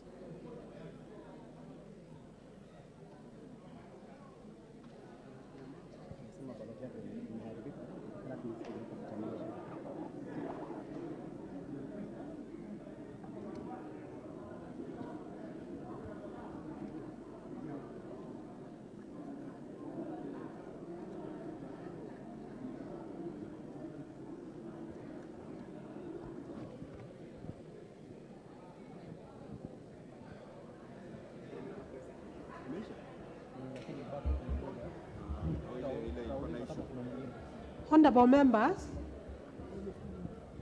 we are almost coming to the conclusion of the voting.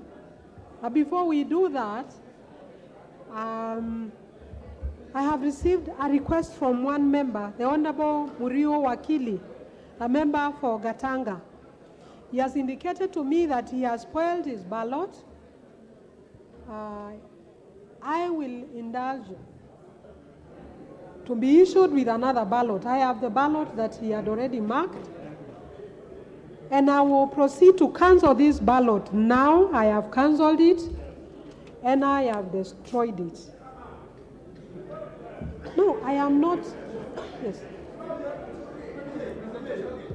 We were not hard on the matter, and I had raised objections on it. Yes. He has, honorable members, the member has not cast this ballot.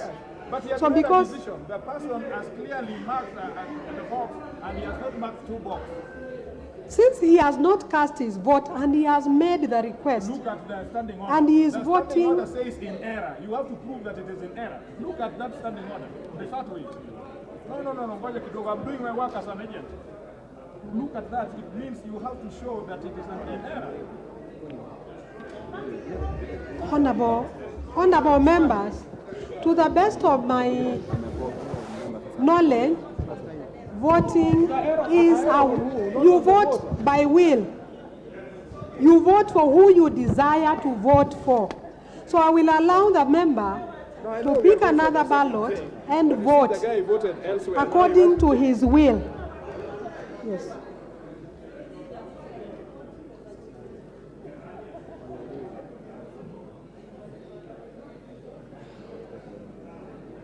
Now, Dombi, has that ballot been registered as a spoiled ballot?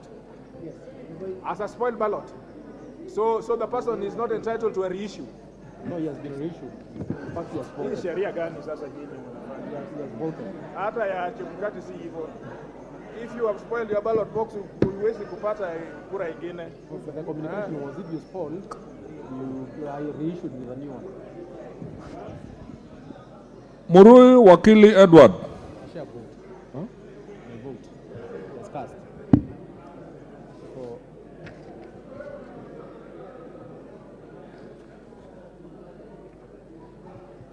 we should continue to the next. Ule share vote. Yeah, sawa. So, I'm a vote. So we next go to the next. Confirm whether there is. Honorable members, is there any other member who has not voted and would like to vote? Any other member present in the chamber who has not voted and would like to vote?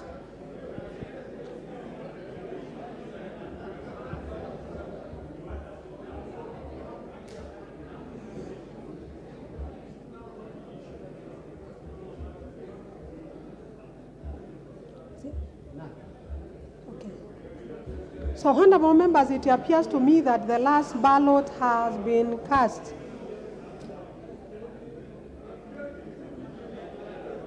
However, if there is any member who has not voted, he or she may now step forward and vote.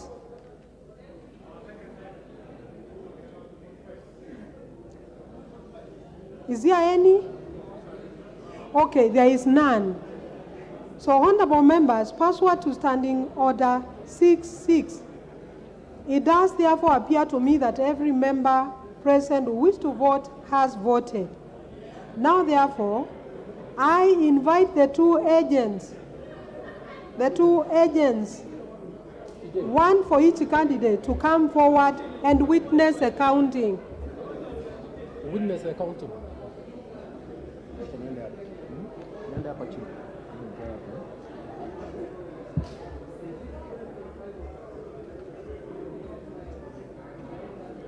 I see the agents have stepped forward.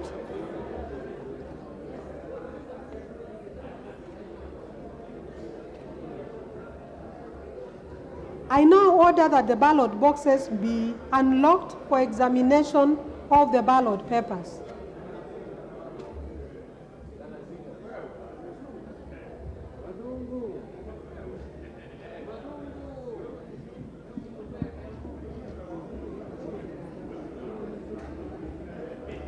And I further direct that each ballot paper be examined once the boxes are opened.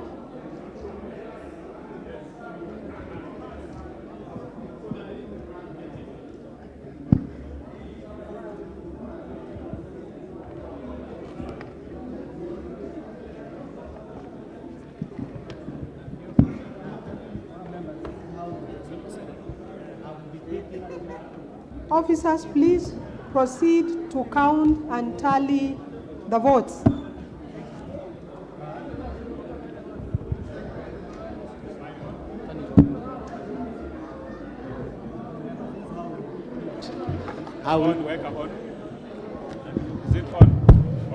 This is how we'll do it. I'll be picking a ballot paper. I display it. I read out the name. I display it. And then we have two officers who are holding the ballot papers. One is holding for Honorable Marende. The other officer is holding for Honorable Tutangula. We have officers here who are also doing tallying. But at the end, we will also count again, one by one. Is that in order? That's okay. Good. Can you allow those clerks who are there To tally what Yes. You tally the totals. Give us your tally. Yes. Okay. Moses Masika Wetangula. Yes. Right? Who is holding Masikas? You can't be behind. Sit here. So that full view. The other officer should be there also. Moses Wetangula.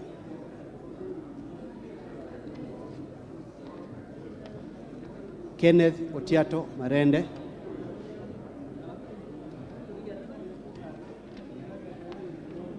Moses Masika Wetangula.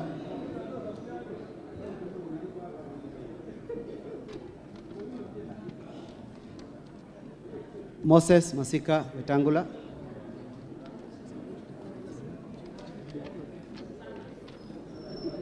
Kenneth Otiato Marende.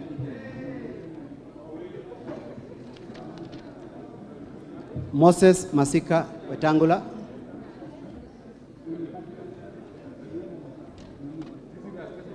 Moses Masika Wetangula.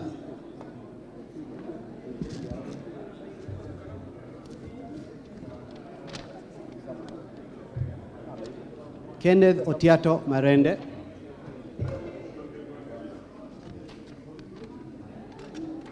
Wetangula.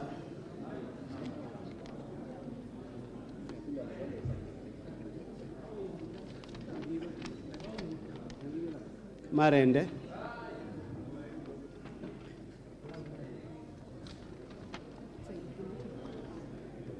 Marende.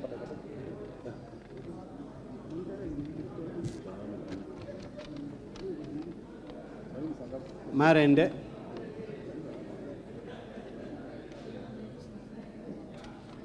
Could members kindly clear from here? We only want the officers and the tellers. Members kindly clear from here.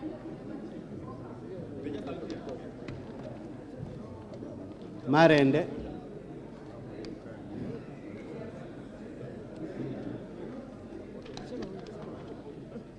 Wetangula.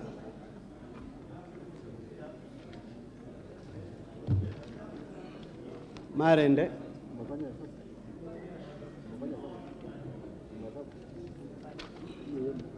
Wetangula.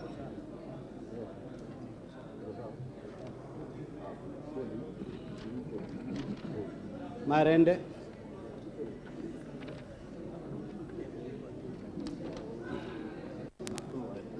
Wetangula.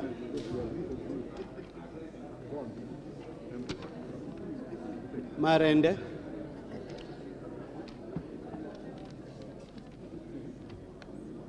Marende. Marende. Marende. Wetangula.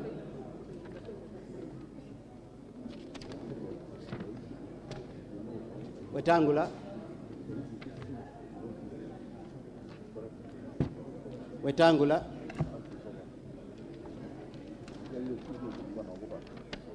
Marende. Wetangula.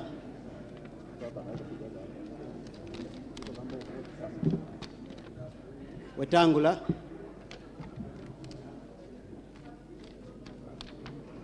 Wetangula.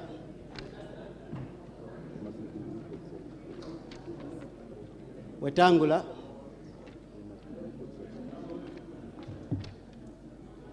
Wetangula.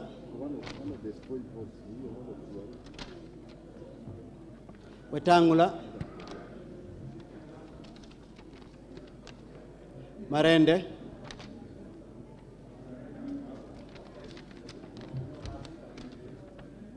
Wetangula.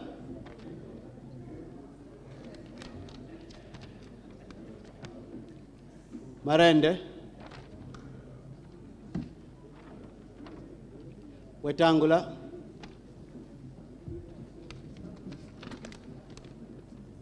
Wetangula. Marende.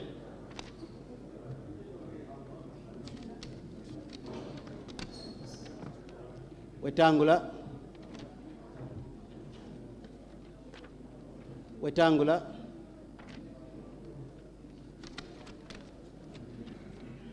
Wetangula.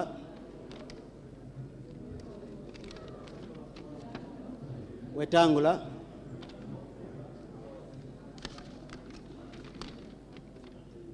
Wetangula. Wetangula. Please push back a bit. Kindly. Wetangula.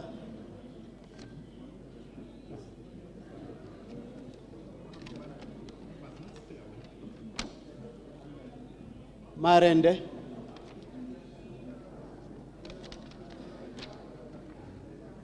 Wetangula. Wetangula.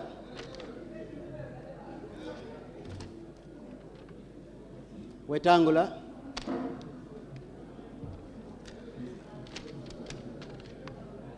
Marende.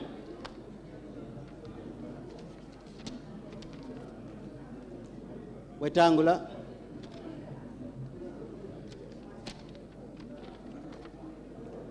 Marende. Marende. Wetangula.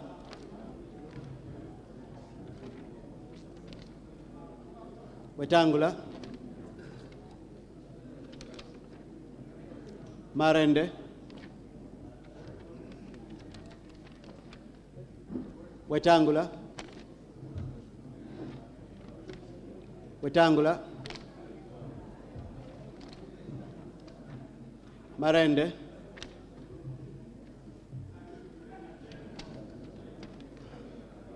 Wetangula. Wetangula. Wetangula.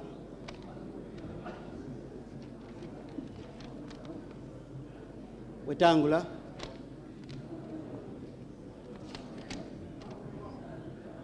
Marende.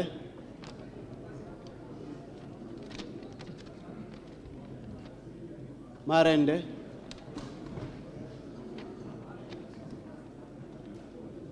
Wetangula. Wetangula,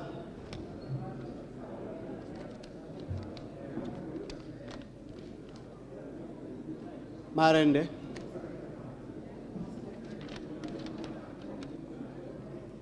Wetangula, Marende,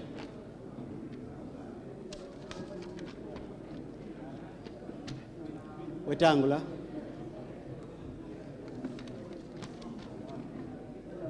Wetangula, Wetangula,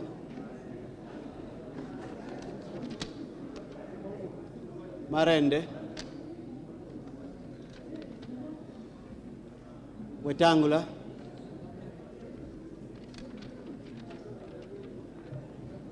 Wetangula,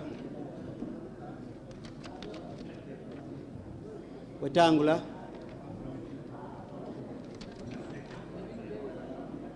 Wetangula, Marende, Wetangula, Wetangula, Wetangula, Marende,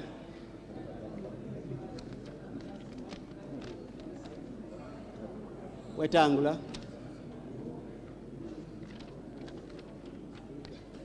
Wetangula,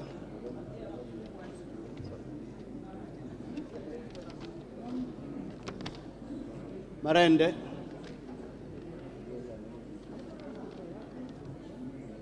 Marende,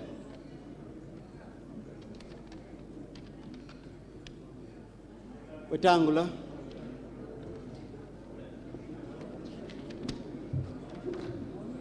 Marende,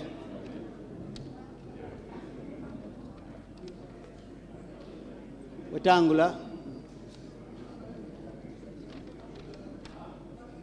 Wetangula, Marende, Wetangula,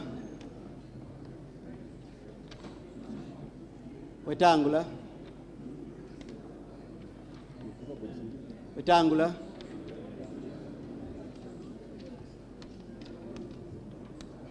Marende,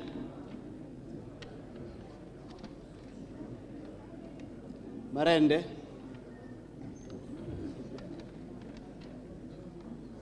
Wetangula,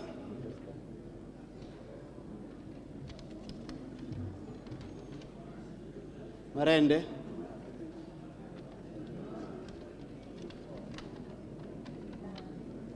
Wetangula,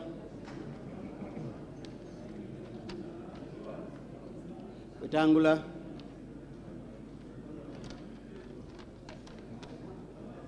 Marende,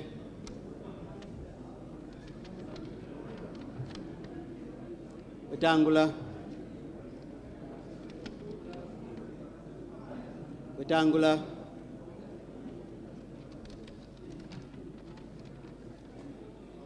Marende, Marende, Wetangula,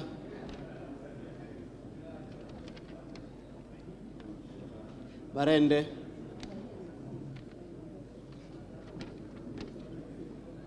Wetangula,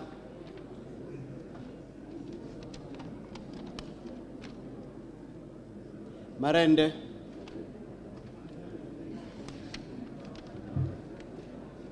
Marende,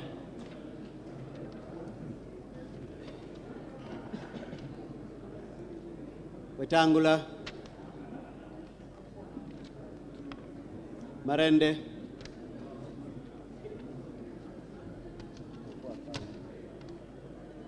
Marende, Wetangula, Wetangula, Wetangula, Wetangula, Marende,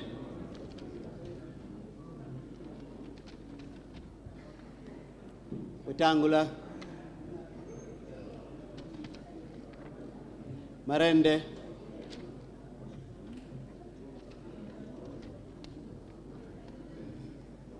Marende, Wetangula, Marende, Marende,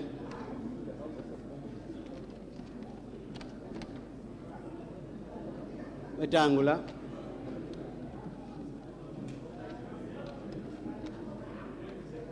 Marende,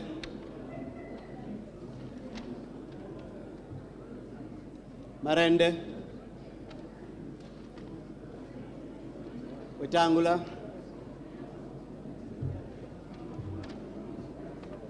Wetangula,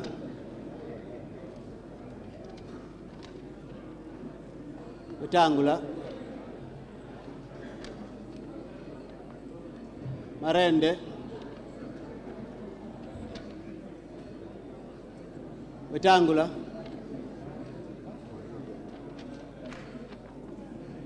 Wetangula, Wetangula,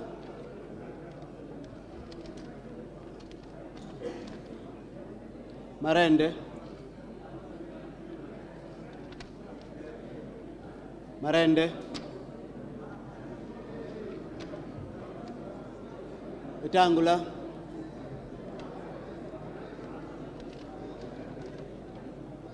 Wetangula,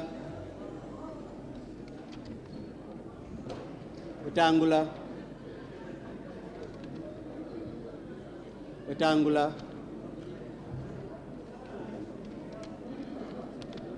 Marende, Marende, Marende, Marende, Marende,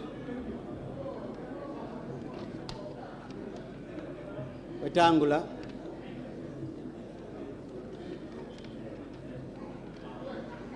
Wetangula,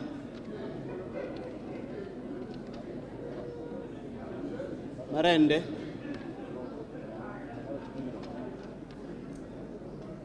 Wetangula,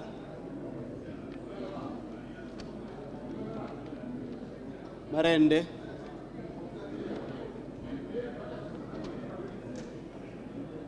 Wetangula,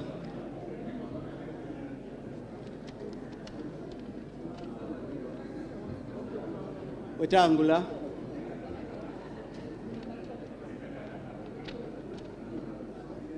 Wetangula,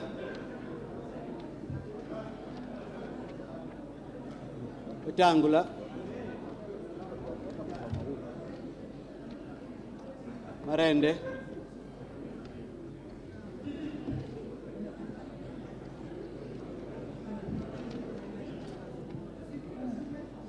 Wetangula,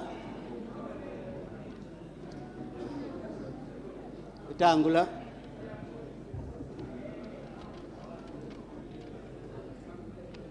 Wetangula,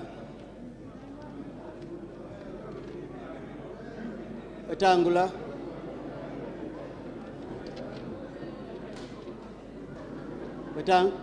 Marende, Marende, Marende,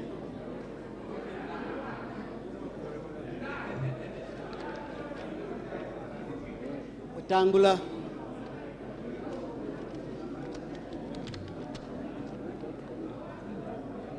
Wetangula,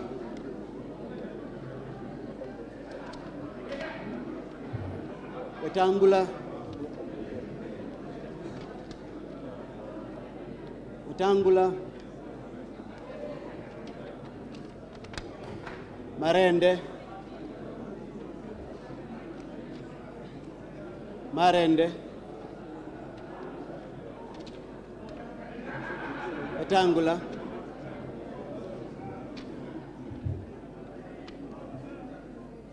Wetangula, Wetangula,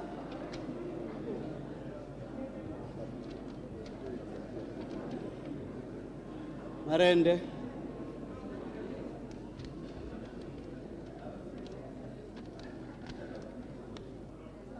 Wetangula,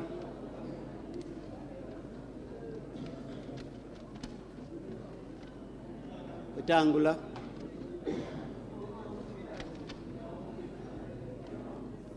Wetangula,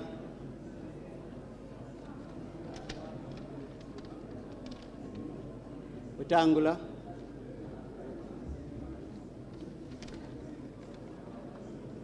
spoiled.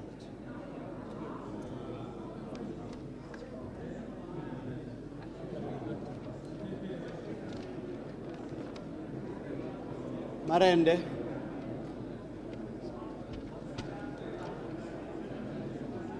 Wetangula,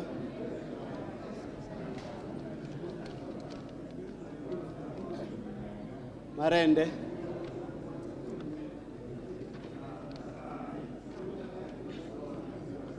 Marende,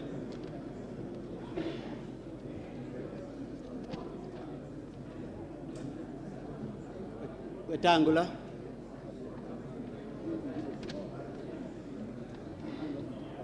Wetangula,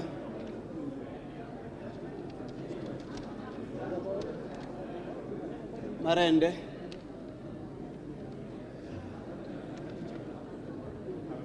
Marende,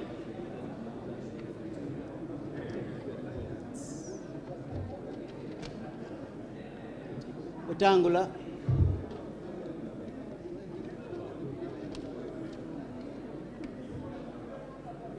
Marende,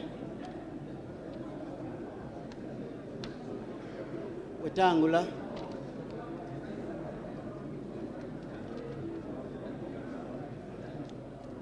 Marende,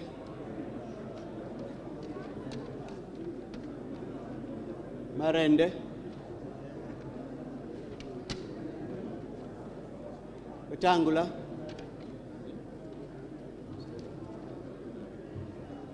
Wetangula, Marende,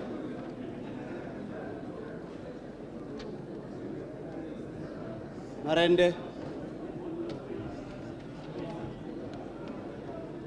Wetangula,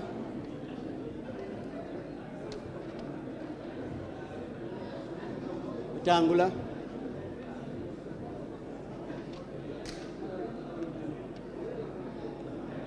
Wetangula,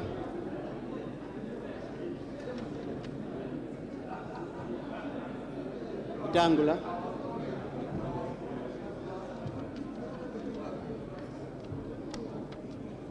Wetangula, Marende,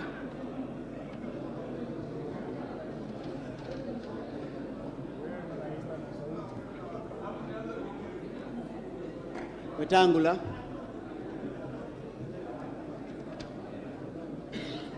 Marende, Marende,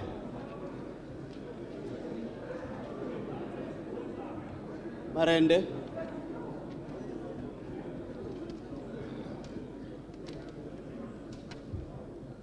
Wetangula,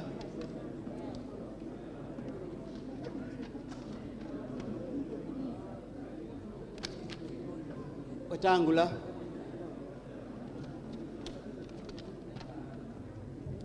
Wetangula,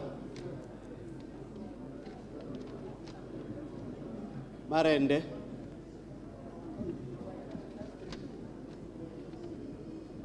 Wetangula,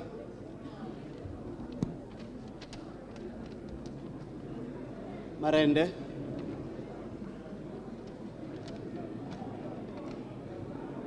Marende,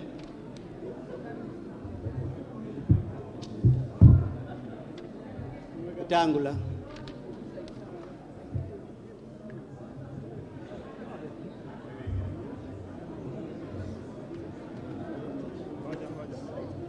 please open the second ballot for me. Now open. This one is spoiled.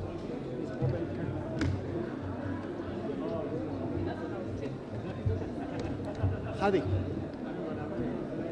Rejected. It's there. Rejected.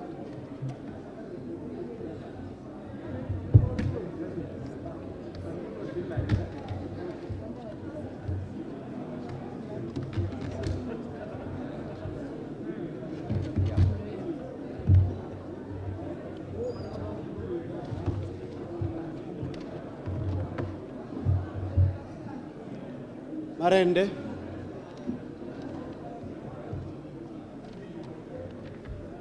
Wetangula.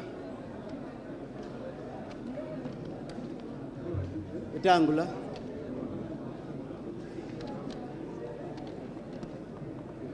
Wetangula.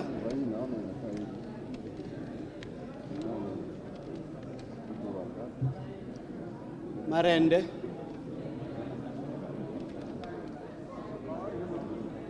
Marende.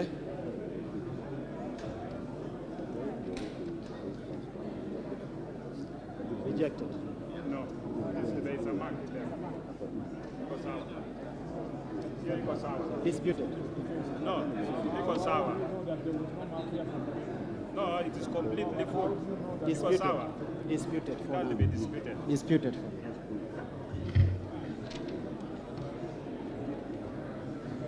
Wetangula.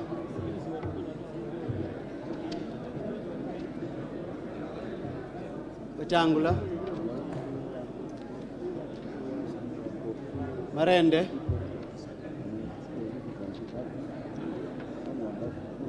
Wetangula.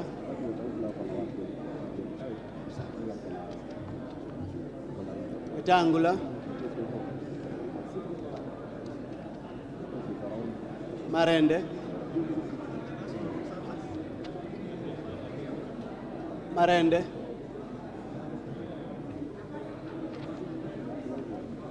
Marende.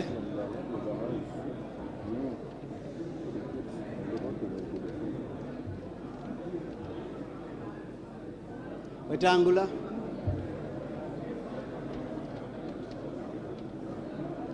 Wetangula.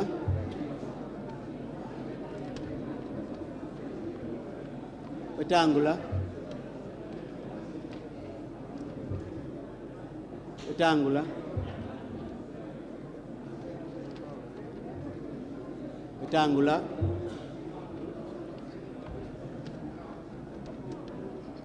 Wetangula.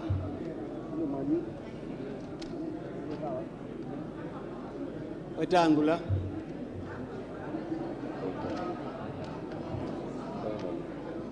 Wetangula.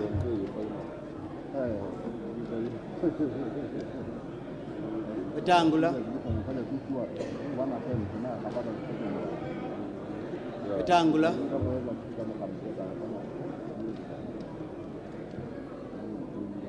Wetangula.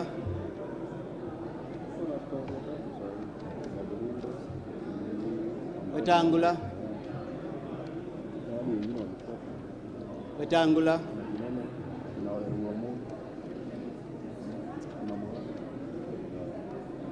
Marende.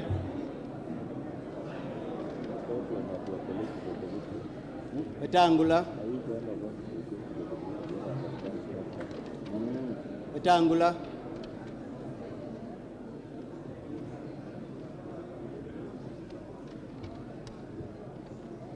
Marende. Marende.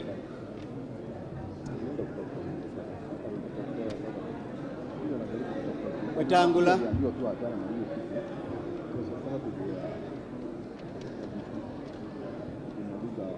Marende.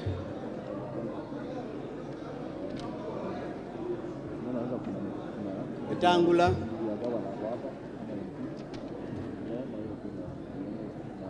Wetangula. Wetangula.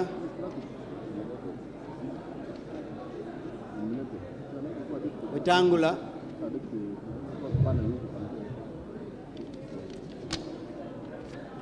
Wetangula.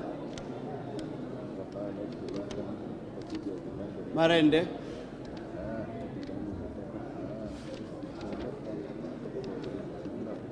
Marende.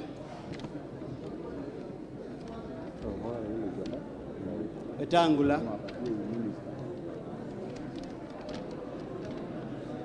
Wetangula, Wetangula,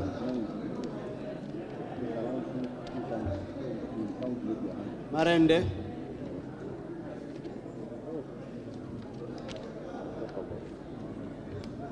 Marende, Marende,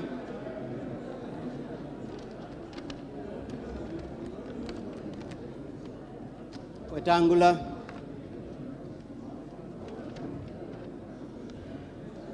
Wetangula,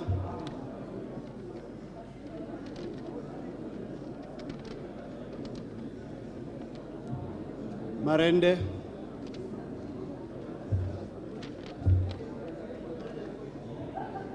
Wetangula, Marende,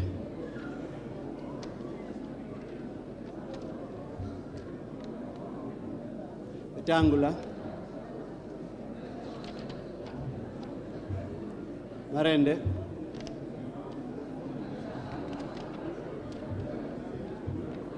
Wetangula,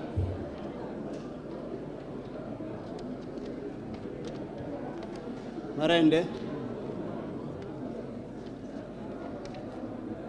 Wetangula,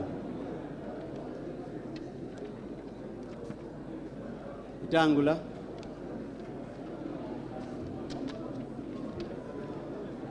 Wetangula,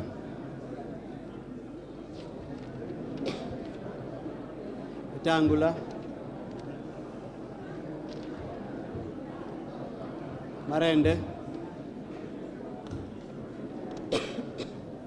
Marende,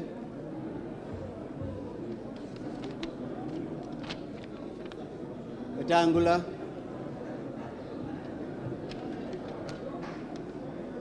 Marende,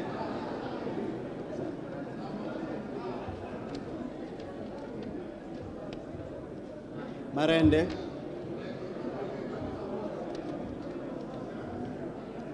Wetangula,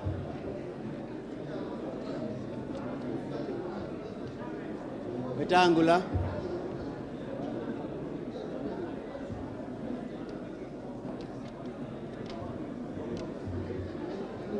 Wetangula,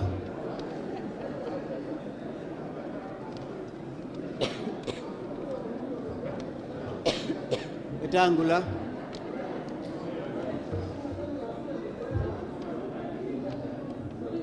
Wetangula, Wetangula,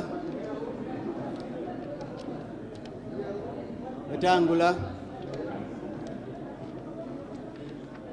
Wetangula, Marende,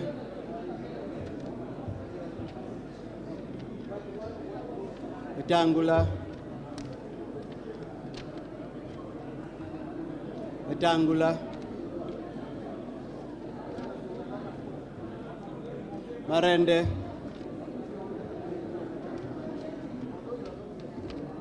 Wetangula, Marende,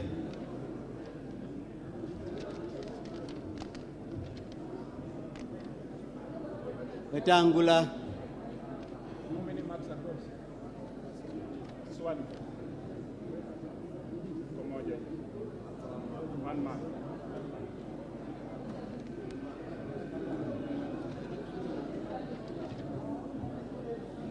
Wetangula,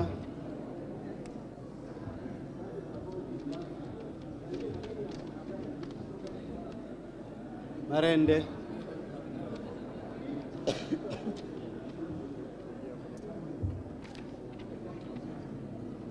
Wetangula,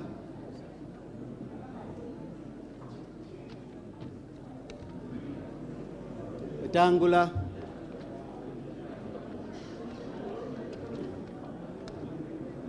Wetangula,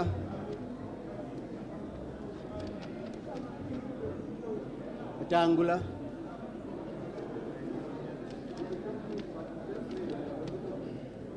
Marende,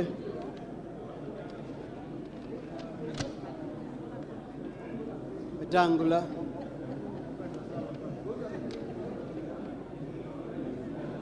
Wetangula,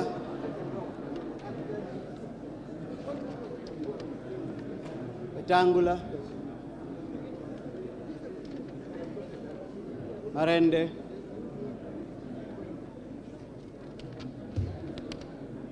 Wetangula, Wetangula,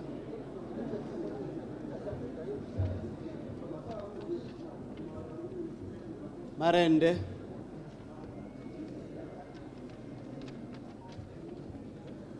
Wetangula,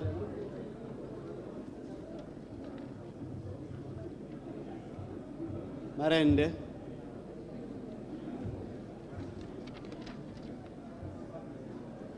Wetangula,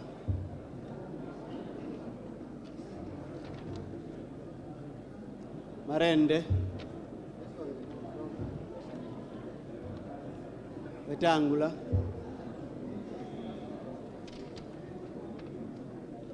Wetangula,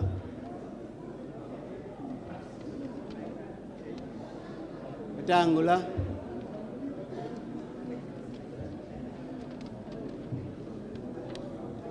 Wetangula,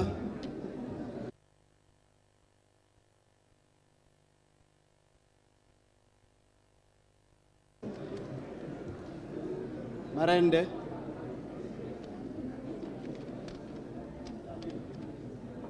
Wetangula, Wetangula, Marende, Marende, Wetangula,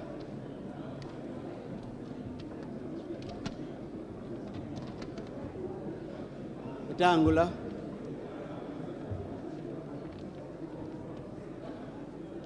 Wetangula,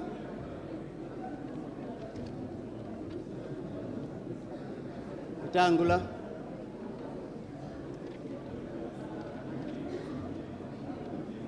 Wetangula,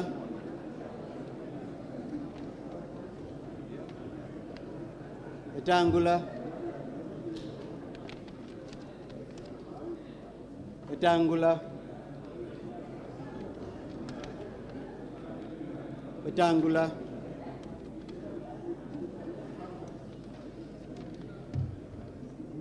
Marende,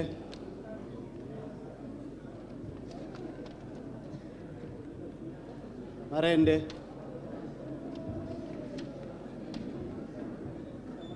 Wetangula,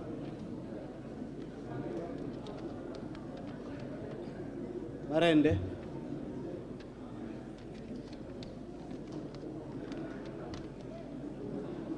Wetangula,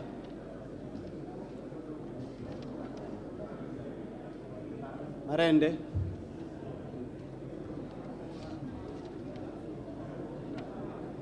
Marende,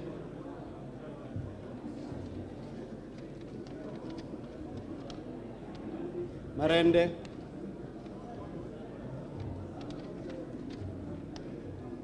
Wetangula,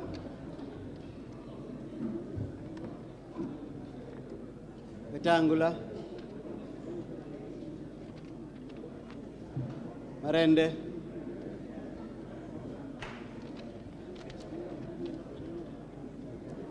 Wetangula,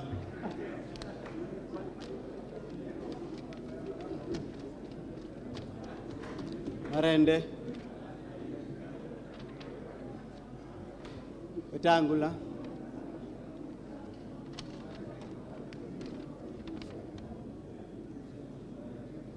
Wetangula,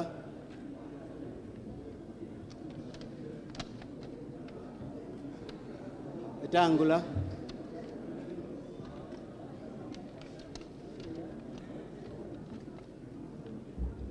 Marende. The small piece here It's part of the other one. that seems to be part of this. Yes. I will leave it to the tellers. No, it is part of that. It is all of this out. It's It is, yes. It is complete. Okay, let us argue that it is complete. Thank you. We will call it disputed. In the meantime, we will do the tally. But why can't we sort it out? That is part of that. It is the returning officer will sort it. Okay. Right.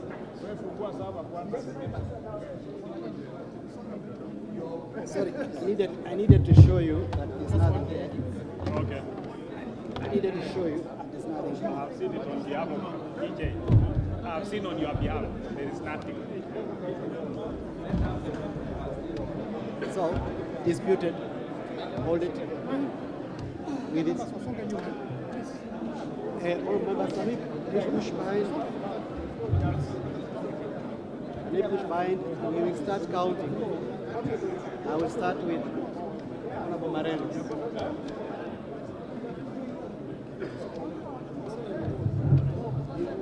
Tell us. Yes. Tell us, officers.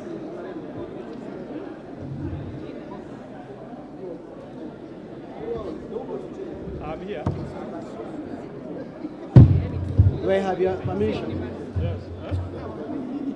And I say, hey, Honorable TJ, I am starting, and when I count, I'll return it back. So this is for Honorable Marende. Okay. This is for Honorable Marende. Honorable Mbaya, please. You're not a teller.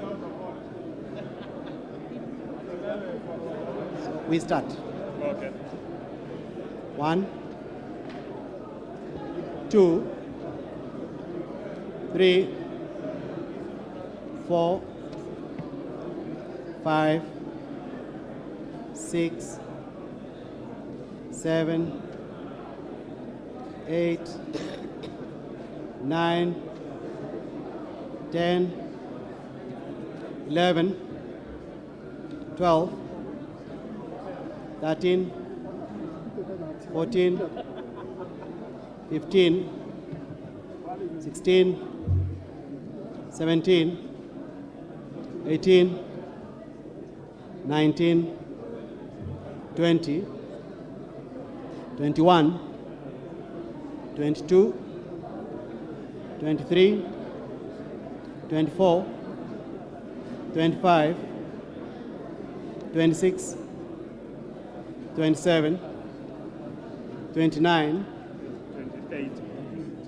28, sorry, 29, 30, 31, 32, 33, 34, 35, 36, 37, 38, 39, 40,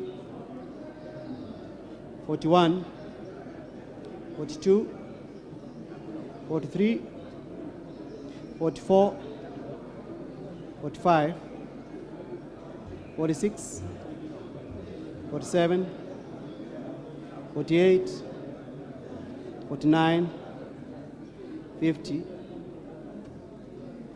51, 52, 53, 54, 55, 56, 57, 58, 59, 60, 61, 62, 63, 64, 65, 66, 67, 68, 69, 70, 71, 72, 73, 74, 75, 76, 77, 78, 79, 80, 81, 82, 83, 84, 85, 86, 87, 88, 89, 90, 91, 92, 93, 94, 95, 96, 97, 98, 99, 100, 101, 102, 103, 104, 105, 106, 107, 108, 109, 110, 111, 112, 113, 114, 115, 116, 117, 118, 119, 120, 121, 122, 123, 124, 125, 126, 127, 128, 129, 130. For Marende. That's for Marende. 130. Please get envelopes. See these papers on envelopes. Don't see it yet because we'll use the boxes. We're going to use those boxes. Don't see it. Don't see them.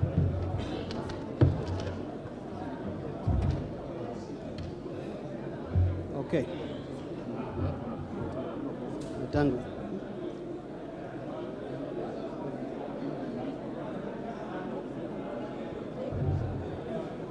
We're counting for Honorable Tango, right? 1, 2, 3, 4, 5, 6, 7, 8, 9, 10, 11, 12, 13, 14, 15, 16, 17, 18, 19, 20, 21, 22, 23, 24, 25, 26, 27, 28, 29, 30, 31, 32, 33, 34, 35, 36, 37,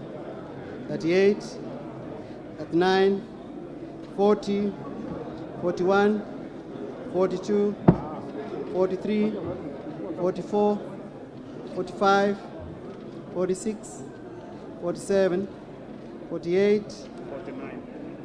That is 49. The one you've dropped now is 49. Sure? Yes. 49. So you're going to 50, yeah. Okay. 50, 51, 52, 53, 54, 55, 56, 57, 58, 59, 60, 61, 62, 63, 64, 65, 66,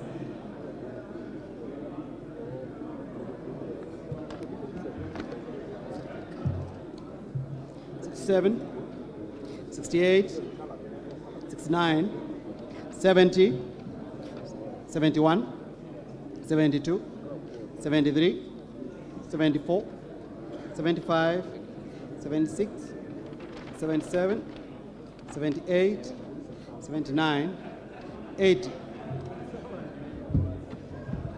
81, 82, 83, 84, 85, 86, 87. Let's hold on. Right? This is 88, 89, 90, 91, 92, 93, 94, 95, 96, 97, 98, 99, 100, 101, 102, 103, 104, 105, 106, 107, 108, 109, 110, 111, 112, 113, 114, 115, 116, 117, 118, 119, 120, 121, 122, 123, 124, 125, 126, 127, 128, 129, 130, 131, 132, 133, 134, 135, 136, 137, 138, 139, 140, 141, 142, 143, 144, 145, 146, 147, 148, 149, 150, 151, 152, 153, 154, 155, 156, 157, 158, 159, 160, 161, 162, 163, 164, 165, 166, 167, 168, 169, 170, 171, 172, 173, 174, 175, 176, 177, 178, 179, 180, 181, 182, 183, 184, 185, 186, 187, 188, 189, 190, 191, 192, 193, 194, 195, 196, 197, 198, 199, 200, 201, 202, 203, 204, 205, 206, 207, 208, 209, 210, 211, 212, 213, 214.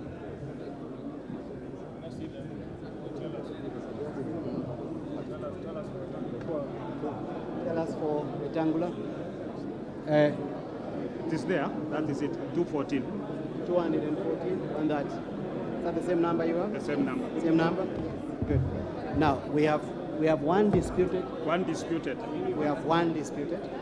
So we'll Let's ask agree.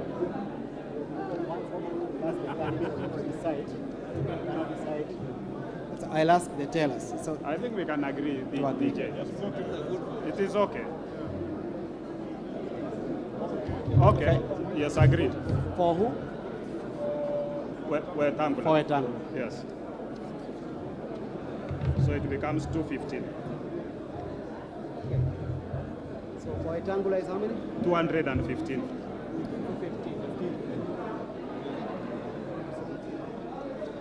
For Marende? 130.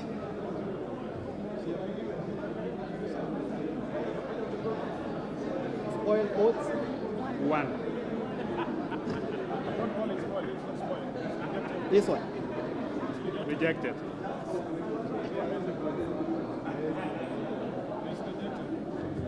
Rejected vote? 1. 1.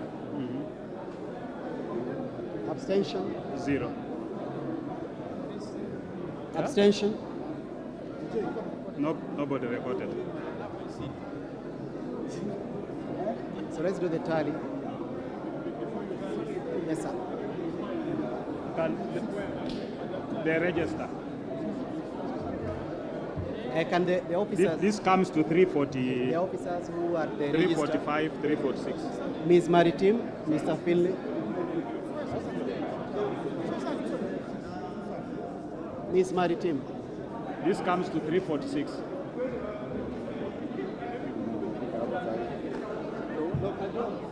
$346, meaning you have 3 members who did not vote.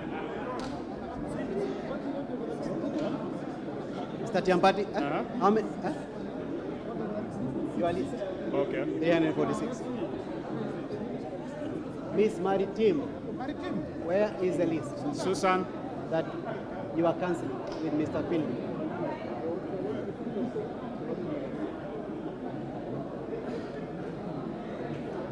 so one has not been sworn in, one is sick, and then the other one? Huh? One is Okay. not on it. Ms. Maritim, Mr. Finley Muriuki. Yes?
Turina kwithikira tukibumenyitha gikuo kia Mr Nelson Patrick Muteathuranira uria wari wa Kenya Civil Aviation Authority KCAA and Quarters JKIA Nairobi kiria giakarikire Jumatano tariki 31 mweri na mwaka juju ari Mata Hospital Nairobi nyuma ya mbajwa. Arari mukuru wa Josephine Kanywa Mutea na Friendship Mamboi Mutea wa Safaricom Limited Nairobi. Arari the Mantuni Kimathi Mutea, Brenda Karimi, Brenda Wamoyo na Tehila Kajuju. Arari mutano wa Mototiki Paul Ntuthuranira Ntumurithi na Mama Isabella Nchama Thuranira Bambo Thune Viringe. Harari mutano ngina wa Margaret Mongera Gacheri Mwiti, Mary Muthamia, Dorcas Kinoti, Mototiki Joyce Muirigi na Alfred Kiremi Thuranira. Harari son-in-law Erasmus Dhabuko na Rizi Dhabuko. Harari brother-in-law Augustine Mongera, Mototiki Isaya Mwiti, Isaac Muthamia, Stanley Kinoti, Mototiki Muirigi Kiugo, Mototiki Susan Muthoni, Hadha Kaumu, Herion Kimani, Miriam Njeri na Justus Kamau. Murejukari Montezuma Monelisa Funeral Home Nairobi Jumamosi tariki 10 mwezi wa kenda mwaka juju saa 10:20 cia rukiri. Kigongona kia maromba na mathiko gikathithika nja kwao Mbuthu Neviringe Katheri Meru County kwambĩrĩria 5:30 ntuku oyu no kabwega thĩinĩ ya Kristo. Turina kwithikira tukibumenyitha gikuo gia Francis Micheni Muchunko uria wari wa Kenya Power and Lighting Chuka kiria giakarikire nyuma ya mbaji kagita gake. Arari mutano wa Mototiki Erifret Muchunko na Mototiki Miri Muchunko Baruguta Viringe Mitharuro Kishon Tharakanithi. Arari mukuru wa Masika Wira. Arari thea wa Martin Munene na Winnie Gaki. Arari father-in-law Esther Munene. Arari mutano ngina wa Catherine Kanywa, Nyaga Muchunko, Karen Kageni, Dickson Gitonga, Clara Nyawira, Violet Kataka na John Njero. Arari son-in-law Firis Gata na brother-in-law Mototiki Ntere, Rosemary Kagweni na Jebi. Arari cousin Hanko na muchore wa baba ingi. Acharana ntubanja nibo guchemania ntuko chionthenja Rugota Viringe kwambia 10 cha ugoro ntuba maromba na kubanga mathiko. Murejukari twaka kwegori Funeral Home Embu Juma tariki 9 mwezi wa kenda mwaka juju thejire cha rukiri na nyumene kigongona kia maromba gikathika PCA Minugo Church kwambia thenya cha rukiri na nyumene murejukano go kwanja Rugota Viringe nurutendwa enjega na weka witikio nogo kabwega. Tukubumenyitha gikuo gia Stanley Mwiti Kiambi kiria giakarikire Jumamosi tariki 3 mwezi wa kenda mwaka juju hari Huruma Hospital na Nyuki. Araritaga ngugi na Competition Authority of Kenya Nairobi. Ni mutana wa Mototiki James Kiambi na Mototiki Triposa Kiambi Bambo Viringe ex-lewa. Ni mukuru wa Mototiki Jocelyn Ndumba. Ni ithe wa Vincent Karani na Stacy Nkatha. Ni mutano ngina wa Makena Mwenda, Evangeline Muthoni, Betty Wanja, Moses Kimathi na David Muriuki. Ni brother-in-law Elastus Mwenda, Lawrence Katobu, Nicholas Muchwiri, Pitines Mwaromo na Rinde Kimathi. Achorena ntobanja nebo guchemania ntuko chionthenja kwawe Mbuju Viringe na Njako Mwenda Kaga mpakone kwambĩrĩria 11:30 ntoba maromba na kubanga mathiko. Murejukari twana Nyuki Kote Hospital Mochari